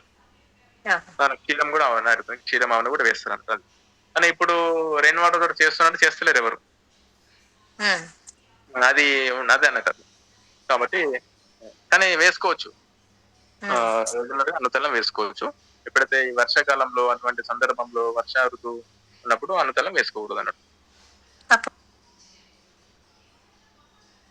అప్పుడు నెయ్యి వేసుకోకూడదు. ఇది స్నిగ్ధ ద్రవ్యాలు కదా, స్నిగ్ధ ద్రవ్యాలు. ఇప్పుడు ప్రతిమర్శ నస్య ఉంది, అవపీడన వస్తుంది, అవగాహన నస్య ఉంది. ఇప్పుడు కొందరికి సడన్ గా మూర్ఛపోతారు. సడన్ గా ఎవరికైనా బ్రెయిన్ స్ట్రోక్ వచ్చేసి, మీకు ఒక ఎగ్జాంపుల్ చెప్తాను. మీకు వేరేకి ఒక పేషెంట్ వచ్చారు, వాళ్ళకి బ్రెయిన్ స్ట్రోక్ వచ్చేసింది. నైట్ ఫోన్ చేస్తారు. నైట్ ఫోన్ చేస్తే వాళ్ళు కొద్దిగా విలేజ్ లో ఉంటారు అన్నట్టు. మేము ఇమీడియట్ గా వాళ్ళకి చెప్పాము, ఈ శుంఠి, వెల్లుల్లి, మిరియాలు మొత్తం దంచేసి దాన్ని బట్టలో పెట్టేసేసి మొత్తం దాన్ని పిండేసి జ్యూస్ ఉంటది కదా, ఒక 2 డ్రాప్స్ లో వేయమని చెప్పినాం అన్నట్టు. అట్లా వేయడం ద్వారా 2 డ్రాప్స్ అది అవపీడన నస్య అవుతుంది, ఫ్రెష్ ఉంటుంది అది. అలా చేయడం వల్ల ఇమీడియట్ గా కొద్దిగా కాన్షియస్ లోకి వచ్చారు అప్పుడు వాళ్ళకి. తీక్షణ ద్రవ్యాలు కాబట్టి. సో అంటే మనం ఎప్పుడైతే మనకి అవసరాన్ని బట్టి మనం ఉపయోగించుకోవాలి. అంటే వీటికి సంబంధించిన ద్రవ్యాలకు సంబంధించిన పరిజ్ఞానం ఉండాలి. ఈ ఎప్పుడు వేయాలి, ఎప్పుడు వేయకూడదు, అంటే ఈ యొక్క సూత్రాలకు సంబంధించిన పరిజ్ఞానం ఉండాలి. అప్పుడు ఉన్నట్టయితే మనం చేసుకోవచ్చు ఇవన్నీ. వెల్లుల్లి ఇంకేం చెప్తున్నారు దాంట్లో? మిరియాలు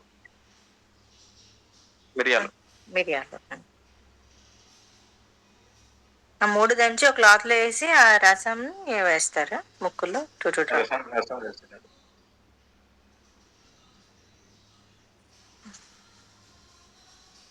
నస్యకరం వల్ల చాలా రోగాలు ప్రివెంట్ అవుతాయి అన్నట్టు. ఫస్ట్ శిరో రోగాలు ప్రివెంట్ అవుతాయి. ఇప్పుడు అందరికి జుట్టు ఊడిపోతుంది, ఆ జుట్టు ఊడిపోవడం అలాంటి సమస్యలు పోతాయి. కేశపతన ఇలాంటివన్నీ పోతాయి అన్నట్టు. కంటి చూపు పెరుగుతుంది. అసలు కంటి చూపు అనేది బాగా పెరుగుతుంది. మన ఫేషియల్ పెరాలసిస్, కొందరికి ట్రీమర్స్ వస్తుంటాయి, అవన్నీ కూడా పోతాయి అన్నట్టు. థిక్నెసెస్, రైనైటిస్ అంటే ముక్కుల నుంచి బాగా కారిపోతుంటారు. రైనైటిస్ ముక్కుల నుంచి. ఈ రసంతో నగురు గారు ప్రతిష్యాయ అంటారు. ప్రతిష్యాయ ముక్కుల నుంచి నీరు గారుతుంటది బాగా. సర్ది అంటే నీరు బాగా కారుతుంటది. అలాంటి వాటి పోతాయి అన్నట్టు. ఎస్పెషల్లీ ఈ యొక్క బ్లడ్ వెజల్స్ కి సంబంధించింది ధమనిలు, సిరాలు, నాసల్ క్యావిటీకి సంబంధించి బాగా స్ట్రెంథెన్ అవుతాయి అన్నట్టు. అవన్నీ కూడా పోతాయి అన్నట్టు. వెల్లుల్లి, సొంటి, మిరియాల గురుగారు కాదు, నస్యంకి ఇవన్నీ చెప్పింది. నస్యం తయారు చేసుకుంది కదా సార్ చెప్పాను. నస్యం అది రోజు చేసుకోవడానికి కోసం అది ఎగ్జాంపుల్ చెప్పాను. రోజు మాత్రం గోఘృతం యూజ్ చేసుకోవాలి మీరు. ఓకే. గోఘృతం అనేది రోజు చేసుకోవచ్చు. లేదంటే అనుతైలం బయట దొరుకుతుంది, బయట మీరు పర్చేజ్ చేసుకోవచ్చు అనుతైలం. ఎప్పుడైతే మీకు బాగా వర్షావృతం అయిపోయి మేఘావృతం అయ్యి వర్షాలు బాగా పడుతున్నప్పుడు, వాతావరణం బాగా లేనప్పుడు అప్పుడు ఇవి చేయకూడదు మాత్రమే. ఇది ఇందాక చెప్పినవి సొంటి, వెల్లుల్లి, మిరియాలు అది బ్రెయిన్ స్ట్రోక్ వచ్చిన వారికి ఒక ఆయనకి అది ఎగ్జాంపుల్ గా చెప్పాను. అది అది రాసుకుంటున్నారేమో అని చెప్పి ఎగ్జాంపుల్ గా చెప్పాను. అది అది కొద్దిగా ఎమర్జెన్సీ కోసం చేయడం అట్లా. ఎందుకోసం నాసాహిత్యోద్వారం అంటారు కదా, ఆ యొక్క ప్రిన్సిపల్ ఆధారంగా చేయడం తీక్షణ ద్రవ్యాలు చేస్తున్నాము. వాటికి సంబంధించి తీక్షణ ద్రవ్యాలు ఉన్నప్పుడు బ్రెయిన్ స్ట్రోక్స్, బ్లడ్ క్లాట్స్ అవుతుంటాయి. వెల్లుల్లి అనేది బ్లడ్ క్లాట్స్ నివారిస్తుంది. సో అప్పుడు కొద్దిగా వాళ్ళకి ఉపశమనం కలుగుతుంది ఇమీడియట్లీ. ఇప్పుడు నెయ్యికి ఒక ప్రత్యేకమైన గుణం ఉంటుంది, సంస్కార అన్నట్టు. మనము నెయ్యి వేడివేడి అన్నం పైన వేసినప్పుడు కింద ప్లేట్ లో మొత్తం ఉంటుంది నెయ్యి, పెరిగిపోతుంది.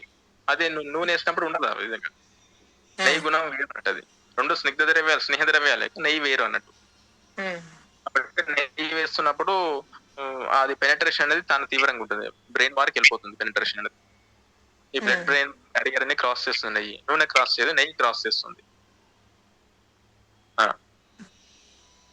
ఈ సెన్సరీ ఆర్గన్స్ మొత్తం తక్కువ వేస్తుంది. ఈ ఊర్ధ చతుర్థ రోగాలు ఏవైతే ఉంటాయో, అంటే రోగాలు ఏవైతే క్లావికల్ గా అబో ఉంటాయో వాటికి అన్నిటికి సంబంధించిన రోగాలు అనేవి రెగ్యులర్ గా నస్యకర్మ వల్ల పోతాయి అన్నట్టు. పోతాయంటే ఆ రోగాలు రావు, మాక్సిమం రావు అన్నట్టు. ఎస్పెషల్లీ చిన్నప్పటి నుంచి, అంటే కనీసం టీనేజ్ నుంచి అయినా సరే ఈ రోజు నస్యకర్మ చేసినట్టయితే ముసలితనంలో వాళ్ళకి న్యూరాలజికల్ డిజార్డర్స్ కానీ, కంటికి సంబంధించిన రోగాలు కానివ్వండి, అల్జైమర్స్, బ్రెయిన్ స్ట్రోక్స్ ఇలాంటి రోగాలు వాళ్ళు నివారించవచ్చు అన్నట్టు. ఇవన్నీ ప్రివెంటివ్ ఆస్పెక్ట్స్ కోసం చెప్పిన నస్యకర్మ. క్యూరేటివ్ ఆస్పెక్ట్స్ కోసం చెప్పిన నస్యకర్మ వేరు. అది నస్యకర్మ అక్కడ 30 ml ఔషధం పోస్తారు అన్నట్టు ముక్కులో. 30 ml, 25 to 30 ml, 10 ml, 20 ml మనకి అవసరాన్ని బట్టి పోస్తారు. ఇక్కడ ఓన్లీ డ్రాప్స్ మాత్రమే ఇస్తాం రోజు. కాబట్టి ఇది వేరు. ఇది ఓన్లీ మనము నివారణ కోసము, మన హెల్త్ బాగుండడం కోసం, ప్రివెంటివ్ ఆస్పెక్ట్స్ కోసం, మన ఆరోగ్యాన్ని పెంపొందించడం కోసము, నిత్యంగా ఆరోగ్యం ఉండడం కోసము ఉపయోగించే విధి విధానాలు ఇవి. నెక్స్ట్ వ్యాయామం. వ్యాయామం స్థైర్యకరణం. అంటే వ్యాయామం ఎంతవరకు చేయాలి? వ్యాయామం అనేది మనకి ఎప్పుడైతే ఆయాసం అవుతుందో అంతటి వరకు చేయాలండి.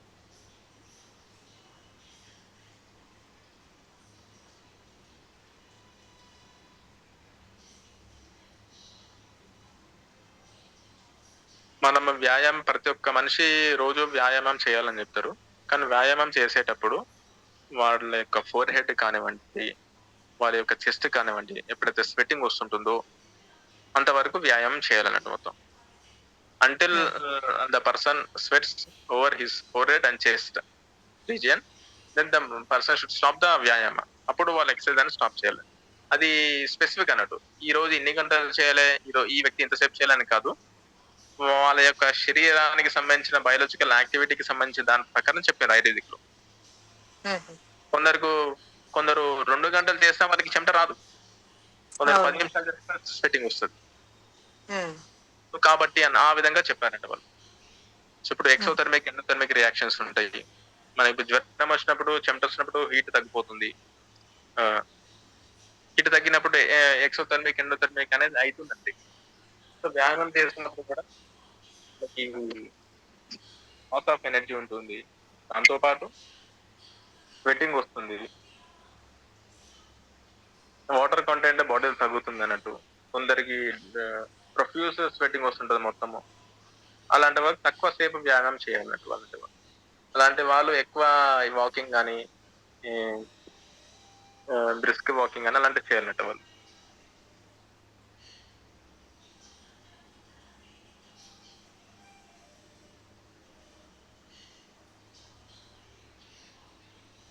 వ్యాయామం అనేది ఎలా చేసుకోవాలి అంటే వ్యాయామం అనేది శనిగా చేసుకోవాలి. అంటే వెరీ స్లోలీగా వ్యాయామం అనేది చేసుకోవాలి. వ్యాయామం వల్ల బాడీ యొక్క వర్క్ డూయింగ్ కెపాసిటీ అనేది బాగా పెరుగుతుంది.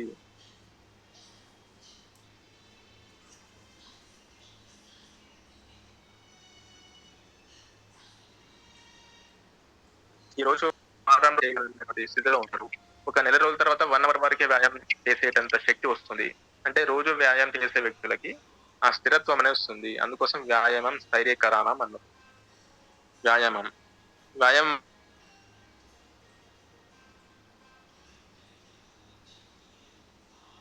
వల్ల మన బాడీ అంతా వ్యాయామం భాగం కరోతి. వ్యాయామం వల్ల ఎండ్యూరెన్స్ శక్తి వస్తుంది. అంటే ఏదైనా సరే పనికి సంబంధించింది తట్టుకునే శక్తి వస్తుంది. వాళ్ళ జఠరాగ్ని పెరుగుతుంది. వాళ్ళ మెటబాలిజం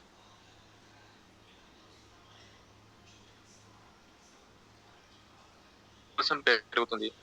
దోషాలకు సంబంధించిన వ్యాయామం వల్ల ఎస్పెషల్లీ ముఖ్యంగా వ్యాయామం అనేది వసంత ఋతువు, శరత్ ఋతువు ఇలాంటి ఋతువులలో వాతావరణం చల్లగా ఉంటుంది. ఇలాంటి ఋతువులలో ఖచ్చితంగా వ్యాయామం చేయాలని చెప్పారు అన్నట్టు. ఈ కోల్డ్ సీజన్స్ లో ఎందుకు చెప్పారంటే కోల్డ్ సీజన్స్ లో ఎక్కువ స్ట్రోక్స్ వచ్చే అవకాశం ఉంటుంది. ఈ వ్యాయామంలో కఫానికి సంబంధించిన కఫ దృష్టి అనేది పోతుంది, సర్క్యులేషన్ పెరుగుతుంది. కాబట్టి ఖచ్చితంగా వ్యాయామం అనేది చేయాలని చెప్పిండు అన్నట్టు.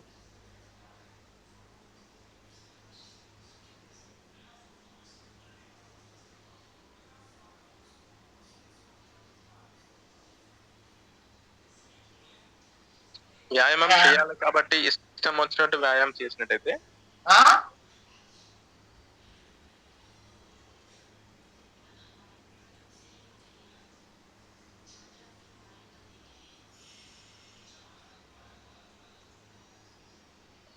శరీరం అనేది బాగా బలహీనంగా తయారవుతుంది ఇష్టం వచ్చిన వ్యాయామం చేస్తే కనుక. కొందరు ఎక్కువ వెయిట్స్ ఎక్కువ బరువులు ఎత్తుతుంటారు. ఆ బరువులు ఎత్తేటప్పుడు వాళ్ళ స్పైన్ సంబంధించిన డిజార్డర్స్ వస్తుంటాయి, డిస్క్ బల్జింగ్ ఇలాంటివి కూడా వచ్చే అవకాశం ఉంటుంది. వ్యాయామం అనేది వాళ్ళ శరీరానికి అనుసరించి ఏ విధంగా చేయాలో ఆ విధంగా చేయాలంటూ. జస్ట్ నార్మల్ బేసిక్ వాకింగ్ కంటిన్యూగా చేసినా కూడా వ్యాయామమే. సూక్ష్మ వ్యాయామాస్ అని చెప్పేసి యోగాకి సంబంధించి కొన్ని ఉంటాయి. సూక్ష్మ వ్యాయామాలు యూట్యూబ్ లో కూడా దొరుకుతాయి. ఆ సూక్ష్మ వ్యాయామాలు అనేవి చాలా మంచివి అవి. మనకి జ్ఞానేంద్రియాలు, కర్మేంద్రియాలు, మనకి శరీరానికి సంబంధించిన చేతులు, పాణిపాద, హస్త ఇవన్నీ వీటికి సంబంధించిన అన్నిటికి సంబంధించిన శక్తి కూడా మనకి చేకూరుతుంది. సో ఈ సూక్ష్మ వ్యాయామాలు అనేవి చాలా మంచివి చేసుకోవచ్చు. ఎక్కువ బరువులు ఎత్తే కంటే కూడా, ఈ వెస్టర్న్ జిమ్స్ కి వెళ్ళే కంటే కూడా ఈ వ్యాయామం వల్ల మనకి శరీరం అనేది చాలా లైట్ గా ఉంటుంది, చాలా ఫ్లెక్సిబుల్ గా ఉంటుంది. వెస్టర్న్ జిమ్స్ వల్ల శరీరం అనేది ఫ్లెక్సిబుల్ గా ఉండదు. సో ఇది ఇక్కడ ముఖ్యమైన పాయింట్ అన్నట్టు. ఇక్కడ వ్యాయామం తర్వాత అభ్యంగం వస్తుంది.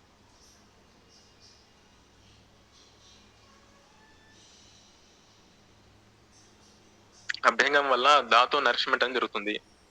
మనకి రస, రక్త, మాంస, అస్థి, మధ్య, శుక్ర ధాతువులు ఉంటాయి శరీరంలో. ఈ ధాతు నరిష్మెంట్ అనేది మనకి జరుగుతుంది అభ్యంగం వల్ల. వ్యాయామం ఎంతసేపు చేయాలి? వ్యాయామము మనకి మన ఆ వ్యక్తి యొక్క మనకి ఎప్పుడైతే స్వెట్టింగ్ వస్తుందో ఆ స్వెట్టింగ్ అనేది ఫోర్ హెడ్ కి స్వెట్టింగ్, చెస్ట్ కి స్వెట్టింగ్ వస్తుందో ఆ వ్యక్తి అప్పుడు వ్యాయామము ఆపేయాలన్నట్టు. అంటే ఆ వ్యక్తికి సంబంధించింది అన్నట్టు. ఒక వ్యక్తికి 10 నిమిషాలు చేస్తే స్వెట్టింగ్ వచ్చేస్తుంది. ఒక వ్యక్తి 15 నిమిషాలు, గంట సేపు చేసినా స్వెట్టింగ్ రాదన్నట్టు. వాళ్ళు ఆ విధంగా తీసుకోవాలంటూ. అంటే వాళ్ళకి బయాలజికల్ యాక్టివిటీకి సంబంధించి టైం చెప్పానంటే ఇక్కడ వ్యాయామం అనేది ఇంతసేపు వ్యాయామం చేయాలని కాదు. అంటే వాళ్ళకి అప్పుడు ఏంది, ఆ శోధనం అనేది జరుగుతుంది అన్నట్టు. స్వెట్టింగ్ వస్తుందంటే మొత్తం స్వెట్ కోర్స్ అనేవి యాక్టివ్ ఉన్నాయి. సో ఈ యొక్క సర్క్యులేషన్ పెరుగుతుందని అర్థం అక్కడ. Okay so sir. అంతవరకే చేయాలంట అది వ్యాయామం ముఖ్య ఉద్దేశం కూడా అదే అన్నట్టు అది. సో అంటే ఇక్కడ బయాలజికల్ యాక్టివిటీ ప్రకారము ఒక వ్యక్తి వ్యాయామం చేసేటప్పుడు ఆ వ్యక్తి యొక్క ఫోర్ హెడ్ స్వెట్టింగ్ రావడము, చెస్ట్ స్వెట్టింగ్ రావడము, స్వెట్టింగ్ వచ్చేసి ఒక 10-15 నిమిషాల తర్వాత ఆపేసేయచ్చు అన్నట్టు. అంతసేపు వరకే చేయాలి. మరీ ఎక్కువ చేసినట్టయితే ఎమాషియేషన్ అవుతుంది, మొత్తం బాడీ వీక్నెస్ అయిపోతుంది, న్యూరల్స్ కి డిస్ఫంక్షన్ అవుతుంది.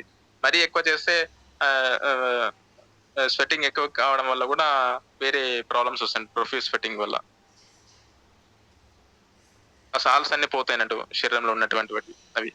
సో వ్యాయామం అనేది మన మెటబాలిజం పెంచుకునేటందుకు, మన జఠరాగ్ని పెంచుకునేటందుకు, మన సర్క్యులేషన్ పెంచుకునేటందుకు మాత్రమే చేయాలన్నట్టు. ఇంతవరకు రెగ్యులర్ గా చేసినట్టయితే ఆటోమేటిక్ గా వెయిట్ కూడా తగ్గిపోతారు వాళ్ళు. ఒబీస్ ఉన్న వాళ్ళు, బాగా లావు ఉన్న వాళ్ళు తగ్గిపోతారు అన్నట్టు. అభ్యంగం అన్నట్టు.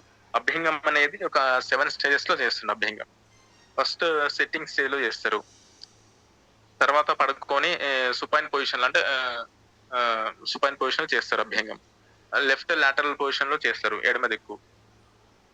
తర్వాత ప్రోన్ పొజిషన్ లో చేస్తారు, తర్వాత రైట్ లాటరల్ పొజిషన్, తర్వాత మళ్ళీ సుపైన్ పొజిషన్, మళ్ళీ సిట్టింగ్ పొజిషన్ లో. ఈ విధంగా ఒక 7 స్టెప్స్ కి అభ్యంగం చేస్తారు. అభ్యంగం అనేది చాలా మంచిది అన్నట్టు. అభ్యంగం వల్ల మన స్కిన్ డిసీజెస్ ని పోగొడుతుంది, స్కిన్ కి స్ట్రెంత్ వస్తుంది, ఫేషియాకి స్ట్రెంత్ వస్తుంది, మన ధాతువులకి స్ట్రెంత్ వస్తుంది. అభ్యంగం ఎలా చేస్తారంటే మన శరీరం పైన ఉన్నటువంటి హెయిర్ ఏ డైరెక్షన్ లో ఉంటుందో ఆ డైరెక్షన్ లోనే అభ్యంగం చేయాలి. మసాజ్ అనేది చేయాలి ఆయిల్ తోటి. ఆ డైరెక్షన్ లోనే ఆయిల్ అప్లై చేసి ఆ డైరెక్షన్ లోనే చేయాలంటూ. మన హెయిర్ ఏ డైరెక్షన్ ఉంటుందో మన శరీరం పైన ఆ డైరెక్షన్ లోనే చేయాలి అభ్యంగం అనేది. అభ్యంగం రెగ్యులర్ గా చేయడం వల్ల ఇప్పుడు చిన్నపిల్లల అభ్యంగం ఎంజాయ్ చేస్తారు. పుట్టిన పిల్లలకి వాళ్ళకి బాగా దృఢత్వం కోసము చేస్తారు. అంటే రెగ్యులర్ గా పెద్ద వ్యక్తులు చేసినట్టు దృఢత్వం వస్తుంది వాళ్ళకి. జిరియాట్రిక్ డిజార్డర్స్, ముసలితనంలో వచ్చే వ్యాధులు రావు. వాళ్ళు తొందరగా అలసిపోవడము, ఈ ఎక్కువ రొమాటిక్ కాంప్లైంట్స్, మోకాలు నొప్పులు, ఇలాంటి వ్యాధులు కూడా నివారణగా పనిచేస్తుంది అభ్యంగం రెగ్యులర్ గా చేసినట్టయితే. మంచి అభ్యంగం అనేది అన్ని ధాతువులకి నరిష్మెంట్, అన్ని ధాతు పుష్టిగా పనిచేస్తుంది అభ్యంగం. స్కిన్ కాంప్లెక్స్ ని పెంచుతుంది అభ్యంగం. ఈ కఫానికి సంబంధించిన స్కిన్ పైన ఉండే కఫ దృష్టి మొత్తం పోతుంది అంట అభ్యంగం వల్ల. సో అభ్యంగం అనేది చాలా మంచిది అన్నట్టు అభ్యంగం. ఎస్పెషల్ ఎవరైతే బాగా లావు ఉండి కఫ దృష్టితోటి బాధపడుతుంటారు అలాంటి వ్యక్తులు నిత్య అభ్యంగానికి అనర్హులు. వాళ్ళకి నిషిద్ధం, నిత్య అభ్యంగం చేయడం అంటే వాళ్ళకి నిషిద్ధం అన్నట్టు. అభ్యంగం తర్వాత ఇప్పుడు ఉద్వర్తనం వస్తుంది. ఉద్వర్తనం అభ్యంగంలో కేవలము స్నేహ ద్రవ్యాలు మాత్రమే ఉపయోగిస్తారు.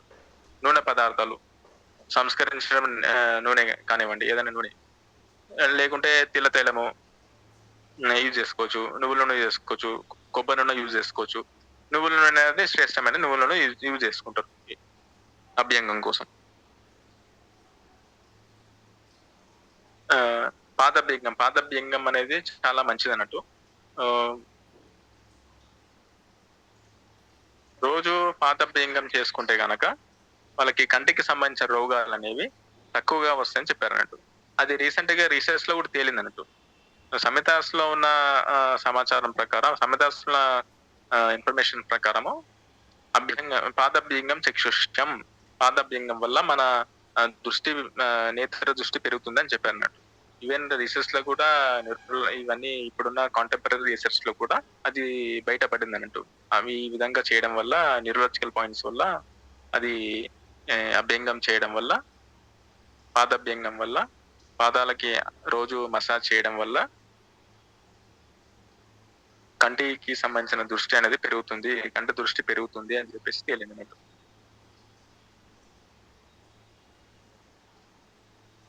రెగ్యులర్ పాదాభ్యంగం వల్ల ఇంకొక ముఖ్య ఉపయోగం ఉంది.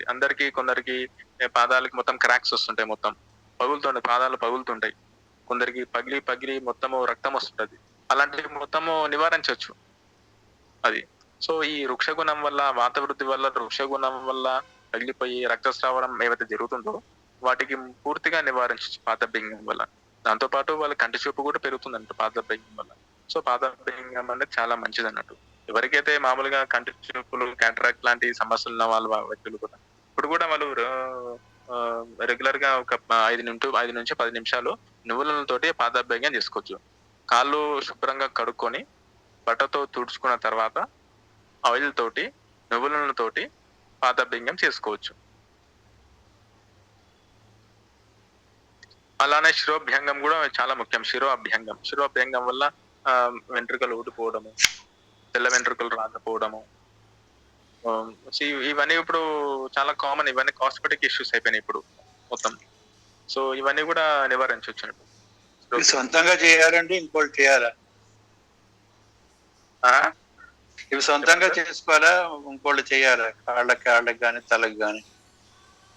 ఇప్పుడు అలా అంటే ఇప్పుడు మీరు నార్మల్ గా చైర్ పైన కూర్చొని మా కాళ్ళు తుడిచేసుకొని మొత్తము కాళ్ళు కడిగేసుకొని బట్టతో తుడిచేసుకొని ఆయిల్ తీసుకొని మీరంతటా మీరు మసాజ్ చేసుకోవచ్చు వాళ్ళకి.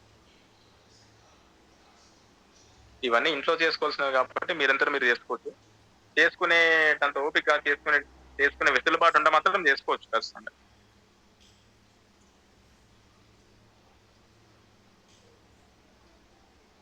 ఎందుకు చేసుకోవాలి? వేరే వాళ్ళు చేయాలంటే ఒక రోజు చేస్తారు, 2 రోజులు చేస్తారు, రోజు చేయరు వాళ్ళు.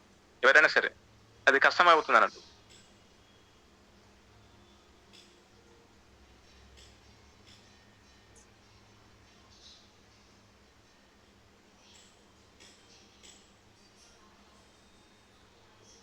ఈ శిరోభ్యంగం వల్ల వెంట్రుకలకు సంబంధించిన దోషాలనే పోతాయి. హెయిర్ ఫాల్, వెంట్రుకలు తెల్లబడము, ఈ యొక్క ఫంగల్ ఇన్ఫెక్షన్స్, మొత్తం డ్రాండ్రఫ్ ఇలాంటివన్నీ రాకుండా ఉంటాయి అన్నట్టు. ఇంకోటి ఈ శిరోభ్యంగం వల్ల మన సెన్సిటీ ఆర్గన్స్ అనేవి బాగా పనిచేస్తాయి అన్నట్టు. ఇవన్నీ శిరోభ్యంగం వల్ల ఎస్పెషల్లీ శిరోభ్యంగం అంటే నూనె పెట్టుకోవడమే, తలకి నూనె పెట్టుకోవడమే శిరోభ్యంగం.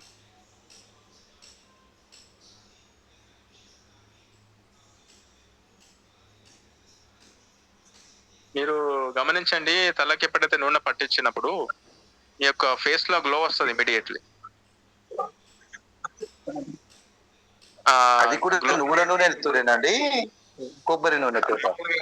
మామూలుగా అయితే నువ్వుల నూనె అనేది ఎక్కడైతే సమితాస్లో తైలం అని వాడతారో అక్కడ నువ్వుల నూనె తీసుకోవాలంటూ. ఎందుకంటే నువ్వుల నూనె అనేది చాలా ప్రశస్తమైనది, చాలా మంచిది. కానీ కొబ్బరి నూనె కూడా తీసుకోవచ్చు. మామూలుగా తలకి ఎక్కువ నూనె పెట్టుకుంటారు కాబట్టి కొబ్బరి నూనె కూడా తీసుకోవచ్చు. కానీ తలకు కూడా నువ్వుల నూనె కొద్దిగా వేడి చేస్తుంది అంటారు కదా. అంటే ఇప్పుడు మీకు ఇంకొక విషయం చెప్తున్నానండి. కొన్ని న్యూరలాజికల్ డిజార్డర్స్ లో నువ్వుల నూనెతోటి శిరోభ్యంగము, శిరోవస్తి ఇలాంటి శిరోవస్తి అనేది ఒక ట్రీట్మెంట్ చేస్తారండి ట్రీట్మెంట్ సెంటర్స్ లో.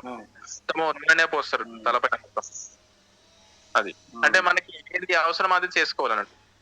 ఇప్పుడు ఫర్ ఎగ్జాంపుల్ చల్లని ప్రదేశాల్లో ఉన్నటువంటి వ్యక్తులు ఉంటారు కదా, అలాంటి వ్యక్తులు నువ్వుల నూనె చేసుకోవడం మంచిది, వేడి మంచిది. అదే ఇప్పుడు వేడి ప్రదేశాల్లో ఉన్నటువంటి వ్యక్తులు ఉంటారు కదా, రాజస్థాన్ అలాంటి ప్రదేశాల్లో మొత్తం, అలాంటి ప్రదేశాల్లో ఈ కొబ్బరి నూనె మంచిది అన్నట్టు. అందుకోసమే కదా ఎక్కువ ఆవ నూనె యూజ్ చేస్తారు ఉత్తరప్రదేశ్ లాంటి ఏరియాలు వండుకోవడానికి కోసం. ఎందుకు ఉష్ణ గుణం ఎక్కువ ఉంటుంది కాబట్టి. ఇక్కడ మనం యూజ్ చేయం ఆవు నూనె వండుకోవడానికి. సో మన ప్రదేశాన్ని ప్రకారం మనం నివసించే దేశాన్ని సంబంధించి వాతావరణానికి సంబంధించి కూడా మనం యూజ్ చేసుకోవాలన్నట్టు. అంటే ప్రతి ఒక్క నూనె ఇప్పుడు మన సమశీతోష్ణ స్థితి కదండి,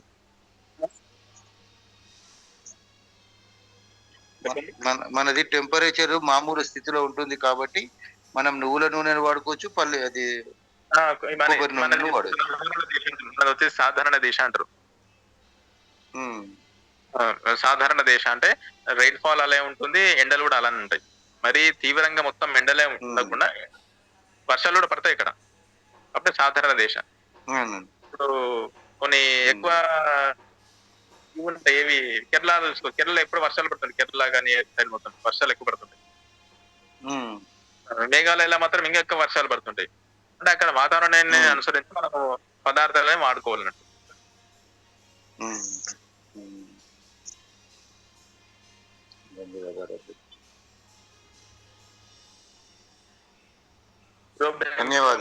అయిపోయింది.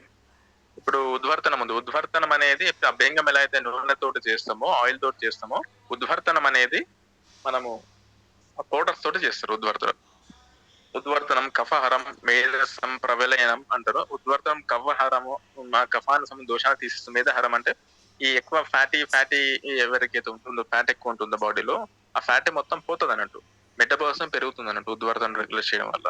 ఉద్వర్తనం వల్ల వెయిట్ లాస్ కూడా అవుతుంది అన్నట్టు. ఉద్వర్తనం అనేది డ్రై పౌడర్స్ తోటి చేస్తారు, పౌడర్స్ తోటి. ఈ ఉద్వర్తనం అనేది అభ్యంగం అయిన తర్వాతనే చేయాలి. మనం అభ్యంగం చేసేటప్పుడు మొత్తము స్నేహ ద్రవ్యాలతో చేస్తాం కదా, మొత్తం నూనెతోటి చేస్తాం కదా, నువ్వుల నూనె కానీ, కొబ్బరి నూనె కానీ, ఇంకా లేదంటే ఏదైనా ఆయిల్ తోనే, సంస్కరించిన ఆయిల్ తోటి చేస్తాం, తైలం తోటి. ఆ యొక్క మొత్తము చేసిన తర్వాత మొక్క మలినం ఉంటుంది కదా, కొద్దిగా అనీజినెస్ ఉంటుంది, అది మొత్తం పోగొట్టుకోవడం కోసము, ఆ మొత్తము మలినం తీయడం కోసము ఉద్వర్తనం యూజ్ చేస్తారు. ఉద్వర్తనం అనేది మొత్తము పూర్తిగా డ్రై పౌడర్స్ తోటి చేస్తారు, పౌడర్ త్రిఫల చూర్ణం కావచ్చు, ఇలాంటి పౌడర్స్ తోటి చేస్తారు ఉద్వర్తనం. ఉద్వర్తనం అనేది ఇప్పుడు అభ్యంగం అనేది మన హెయిర్ డైరెక్షన్ ఏ విధంగా ఉంటుందో ఆ విధంగానే చేయాలని చెప్పారు. కానీ ఉద్వర్తనం అలా ఉండదు. ఉద్వర్తనం అనేది హెయిర్ డైరెక్షన్ కి ఆపోజిట్ గా చేయాలి. హెయిర్ ఏదైతే డైరెక్షన్ మీరు మీ చేతుల పైన చూసుకోవచ్చు, హెయిర్ ఇక్కడ ఏ విధంగా ఉందో దానికి వ్యతిరేక డైరెక్షన్ లోనే ఉద్వర్తనం చేయాలన్నట్టు. అది ఉద్వర్తనం చేసే విధానం అన్నట్టు. ఇంకొకసారి చెప్పారండి, అభ్యంగనం అనేది పైనుంచి కిందికి చేయాలా, లేకపోతే కింది నుంచి పైకి చేయాలా? అభ్యంగం అనేది శరీరం మొత్తము చేస్తారు, కాకపోతే చేసేటప్పుడు ప్రతి భాగానికి సంబంధించి ఆ భాగం పైన ఉన్నటువంటి హెయిర్స్ ఏ విధంగా అయితే ఉంటాయో, ఏ డైరెక్షన్ లో హెయిర్ ఉంటాయో ఆ డైరెక్షన్ లోనే అభ్యంగం చేయాలి. అర్థమైంది. అనేది మనము పౌడర్స్ యూజ్ చేస్తాం, డ్రై పౌడర్స్ కాబట్టి అది ఏం చేస్తామో, ఇప్పుడు హెయిర్ డైరెక్షన్ ఏ విధంగా ఉంటుంది దాని ఆపోజిట్ గా చేయాలి. మీరు ఒకసారి మీ చేతు పైన వెంట్రుకలు చూసుకొని అబ్జర్వ్ చేస్తే మీకు అర్థమైపోతుంది. మీరు మీ చేతి పైన వెంట్రుకల్ని గమనించండి, ఏ డైరెక్షన్ లో ఉన్నాయి ఆ డైరెక్షన్ లో అభ్యంగం చేయాలి, దాని ఆపోజిట్ డైరెక్షన్ లో ఉద్వర్తనం చేయాలి, దాని వ్యతిరేక దిశలో ఉద్వర్తనం అనేది చేయాలంటే ఉద్వర్తనంలో ఓన్లీ పౌడర్స్ మాత్రం యూజ్ చేస్తాం. నెక్స్ట్ వచ్చేసి స్నానం అన్నట్టు. ఉద్వర్తనంలో త్రిఫల చూర్ణం అని చెప్పారు. ఉద్వర్తనం త్రిఫల చూర్ణం యూజ్ చేసుకోవచ్చు. లేదు అంటే మామూలుగా ఇప్పుడు ఇంట్లో చాలా శనగపిండి అని కూడా చేస్తారు కదా, ఉద్వర్తనంతో చేసుకుంటారు కదా రెగ్యులర్ గా. పెసర్ల పిండి యూజ్ చేస్తారు. పెసరపిండి అట్లా చేస్తారు, అవన్నీ కూడా చేస్తారు.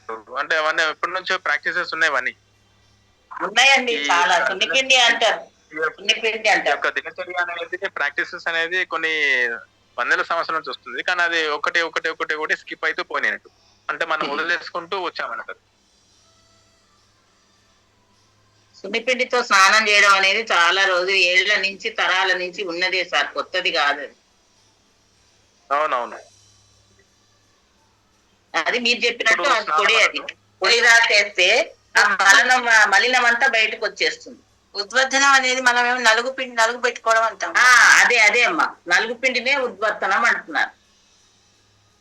అంటే చేసేవాళ్ళు పిండి ఒకటే పెట్టడం కాదు, దాన్ని బాగా ప్రెషర్ తోటి మసాజ్ చేస్తున్నారు ఉద్వర్తనం. అదే సార్, అలాగే చేసేవాడు. చేస్తే ఆ మలినం అంతా బయటకు పోయేదాకా దానికి వేసి రుద్దేవాడు సార్. పిల్లలకి చేస్తే ఆ మలినం అంతా ఈ సున్ని పిండి తోటి బయటకు వచ్చేస్తుంది. అది మనకు తెలుస్తూనే ఉంటుంది. పెట్టేటప్పుడు ఎల్లోగా ఉంటుంది, ఆ తర్వాత బ్లాక్ గా వచ్చేస్తుంది.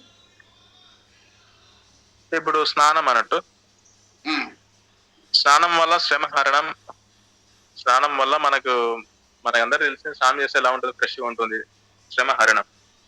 కానీ ఇక్కడ మలినం పోగొడుతుంది, మనకు లాంగివిటీ వస్తుంది, ప్రసాదనము అన్ని మీకు తెలుస్తాయి స్నానం అనేది.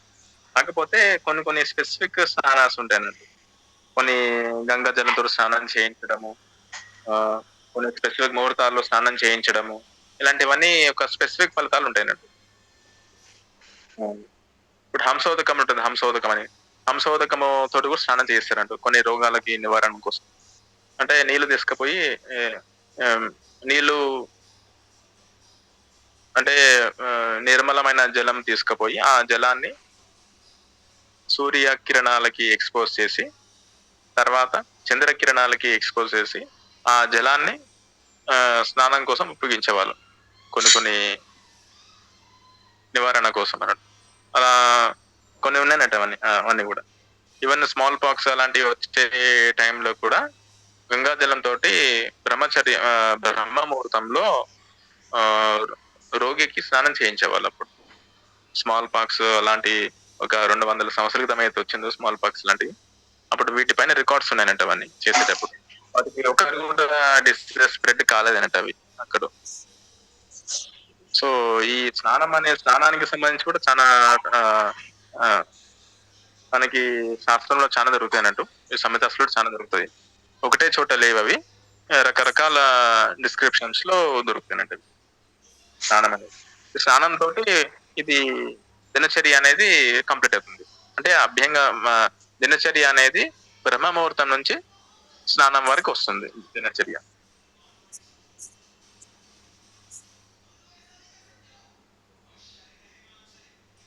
ఇప్పుడు స్నానంలో ఒక స్పెసిఫిక్ పదాన్ని చేస్తారు, పాపహరం అని. స్నానం చేస్తే పాపాలు ఎందుకు పోతాయి? సో ఇలాంటి ఒక ప్రత్యేకమైన సంస్కరించినటువంటి జలంతో స్నానం చేస్తే గనక పాపాలు పోతాయి. కొన్ని తీర్థాలు ఉంటాయి, తీర్థాల్లో స్నానం చేస్తే పాపాలు పోతాయి అన్నట్టు. ఆ కోణంలో వాళ్ళు చెప్పారు అన్నట్టు. రెగ్యులర్ గా చేసే స్నానం అనేది ఆ స్నానం వేరు అన్నట్టు. ఆ స్నానం అనేది కఫహారము, మనకు మొత్తము శ్రమహారము, మనకు ఆయుష్యాన్ని పెంచుతుంది. శ్వేతహారము, స్వెట్ ని మొత్తం పోగొడుతుంది, చెమటని. మలినహరణము, ఇవన్నీ వీటి యొక్క శరీరానికి సంబంధించిన దాహ ఏదో బర్నింగ్ సెన్సేషన్ ఉంటుంది, దాహనామ బర్నింగ్ సెన్సేషన్. ఆ దాహ అనేది బర్నింగ్ సెన్సేషన్ పోగొడుతుంది. ఇవి స్నానానికి సంబంధించింది అన్నట్టు. కానీ పాపాహార అనేది ఇప్పుడు ఎందుకు చెప్పారంటే, అలాంటి యొక్క తీర్థ స్నానం వల్ల, అలాంటి యొక్క గంగా స్నానం వల్ల జలాన్ని సంస్కరించినటువంటి జలం ద్వారా చేసిన స్నానం యొక్క ప్రతిఫలం వేరు అన్నట్టు. హంసోదకమైనటువంటి స్నానము, ఇలాంటి యొక్క స్నానాలు చెప్పబడ్డారు. స్మాల్ పాక్స్ అప్పుడు బ్రిటిషర్స్ డాక్యుమెంట్ చేసిన ఒక దీని ప్రకారం 1775 ఆ టైంలో స్మాల్ పాక్స్ మొత్తం వస్తున్నప్పుడు, ఆ టైంలో అక్కడున్న ఆయుర్వేద వైద్యులు పేషెంట్స్ కి ఈ గంగా జలాన్ని తీసుకొచ్చి మంత్రోచ్చారణతోటి బ్రహ్మ ముహూర్తంలో స్నానం చేయించేవారు స్మాల్ పాక్స్ సోకిన వ్యక్తులకి. అట్లా చేయడం ద్వారా వాళ్ళకి రోగం మొత్తం పోయేది, ఆ స్మాల్ పాక్స్ మొత్తం తగ్గిపోయేది. అవన్నీ డాక్యుమెంటేషన్ చేశారు. దాని తర్వాత ఇనాకులేషన్ ప్రొసీజర్స్ అనేవి కూడా వచ్చాయన్నట్టు. వ్యాక్సినేషన్ ప్రొసీజర్స్, ఇనాకులేషన్, అది కూడా అప్పుడు వాళ్ళు చేశారంట. అప్పుడు వాళ్ళు ఇవన్నీ ఉత్తరప్రదేశ్ లాంటి ఏరియాస్ లో, వెస్ట్ బెంగాల్ లాంటి ఏరియాస్ లో ఇది రికార్డెడ్ అయి ఉన్నాయి. ఇది రికార్డ్ చేసింది కూడా బ్రిటిష్ వాళ్ళు ఇవన్నీ చేసినాయి, రికార్డ్స్ ఉన్నాయి ఇవన్నీ. సో చెప్పండి మహోదయ, చెప్పండి. ఇప్పుడు దాకా మీరు చాలా చక్కగా మాకు ఇండివిజువల్ గా ఎలా చూసుకోవాలి, ప్రికాషన్స్ అవన్నీ చెప్పారు. ఇప్పుడు చివరిగా మీరు చెప్పిన స్మాల్ పాక్స్ లాంటివి, అట్లా అంటే సంఘంలో మొత్తానికి ఎండమిక్ లాంటివి రాకుండా ఉండటానికి తీసుకోవాల్సిన జాగ్రత్తలు, అంటే preventive measures for the entire society, అలాంటి వాటి గురించి ప్రత్యేకంగా మీరు ఏమన్నా ఒకసారి చెప్తారా? లేకపోతే బుక్స్ రిఫరెన్సెస్ ఏమైనా చెప్తారా? అంటే అందరికీ ఉపయోగపడేటట్టుగా I want to do something which will prevent certain things for the society. అలాంటివి ఏమన్నా చెప్తారు? 4 ఉంటాయండి. 4 ఫస్ట్ 4 అనేది చాలా ముఖ్యం. ఆహారం ఒకటి, నిద్ర ఒకటి, బ్రహ్మచర్యం ఒకటి, వ్యాయామం ఒకటి. ఈ 4 అనేవి చాలా ముఖ్యం అన్నట్టు. ఈ 4 పిల్లర్స్ ఆఫ్ లైఫ్ అన్నట్టు. ఇవి ప్రాపర్ ఉన్నాయనుకోండి, మనకి శరీరానికి సంబంధించింది, మన మానసిక రోగాలు అంటే ఫిజికల్ గా, సైకలాజికల్ గా, సోషల్ గా, ఈ ఎమోషనల్ డిప్రివేషన్స్ ఉంటాయి ఫ్యామిలీస్ లో, ఇంటర్నల్ ఫ్యామిలీస్, ఫ్రెండ్స్ తోటి, ఆఫీస్ లో కానివ్వండి, వీటి వల్ల కూడా మానసిక ఆందోళన చెందుతారు, బీపీలు పెరుగుతుంటాయి. ఇవన్నీ కూడా మనం నివారించవచ్చు ఈ 4 వల్ల. ఆహారం ఒకటి, ఆహారం, నిద్ర, బ్రహ్మచర్య, వ్యాయామ. ఈ 4 అంటే ఎవరికి వాళ్ళు రెడీగా ఉంటారు అంతవరకు కరోనా రాకుండా, లేకపోతే స్మాల్ పాక్స్ రాకుండా, మీజిల్స్ రాకుండా, ప్లేగ్ రాకుండా, ఇలా అలాంటి కామన్ ఎవరికి వాళ్ళు చేసుకుంటే అట్లా కావు కదా, అవి ఎక్కడి నుంచో వస్తాయి అవి. లేకపోతే పొలాల నుంచి, చెట్ల నుంచి కూడా వస్తుంటాయి బోళ్ళని. ఇవి జనపద ధ్వంస వ్యాధులు అని చెప్పి సుష్టు సంబంధం చెప్పిండ్రు. ధ్వంస వ్యాధులు, జనపద ధ్వంస వ్యాధులు అంటే జనాలకు మొత్తము విధ్వంసం జరుగుతూ పోతాయి. ఇది అంటే మొత్తం జనాలు చనిపోతుంటారు కంటిన్యూగా. సో వీటికి సంబంధించింది చెప్పానంటే వాళ్ళు పరిశుభ్రంగా ఉండాలి, ఒకరొకరు ముట్టుకోకూడదు, ఎవరు వాళ్ళు ఉండాలి అని చెప్పేసి వాళ్ళు క్లియర్ కట్ గా చెప్పారంటే వాళ్ళు. ఇప్పుడు ఏదో వీళ్ళు వచ్చేసి మొత్తం లాక్డౌన్ అనడం కాదు. ఆ సృష్టి సమితులు ఇన్ఫర్మేషన్ జనపద ధ్వంస వ్యాధులు ఎలా వస్తాయి, వాటిని ఎలా నివారించాలి అంటే ఇప్పుడు ఇలాంటి యొక్క ఎండమిక్స్, పాండమిక్స్ ఎప్పుడైనా రావచ్చు ఫ్యూచర్ లో కూడా. కొన్ని మ్యాన్ క్రియేటెడ్ కావచ్చు, కొన్ని న్యాచురల్ కూడా రావచ్చు. వచ్చినప్పటికీ కూడా ఒక మౌలిక మూల సిద్ధాంతాలు ఉంటాయి. ఒక వ్యాధిని, ఒక రకమైన రోగాలని నివారించడం కోసం, దాన్ని కంట్రోల్ చేయడం కోసం, దాన్ని చికిత్స చేయడం కోసం, వాటి కోసం ఒక స్పెసిఫిక్ ప్రోటోకాల్స్ అనేవి మన సంహిత గ్రంథాల్లో, ఆయుర్వేద గ్రంథాల్లో, ఈ సృష్టి సంహిత లాంటి గ్రంథాల్లో ఆల్రెడీ చెప్పిందంట వాళ్ళు. ఇప్పుడు నా పర్సనల్ ఒపీనియన్ ప్రకారము ఇలాంటి కరోనాలో ఇంకొక వేరే విధంగా ఉన్నప్పటికీ కూడా ఆయుర్వేద సూత్ర అనుసరించినట్టు వాటి యొక్క ఇప్పుడు కొత్త వచ్చిండొచ్చు కరోనా అనే కొత్త పేరుతోటి, కానీ వాటి లక్షణాలు అనుసరించి వాటి యొక్క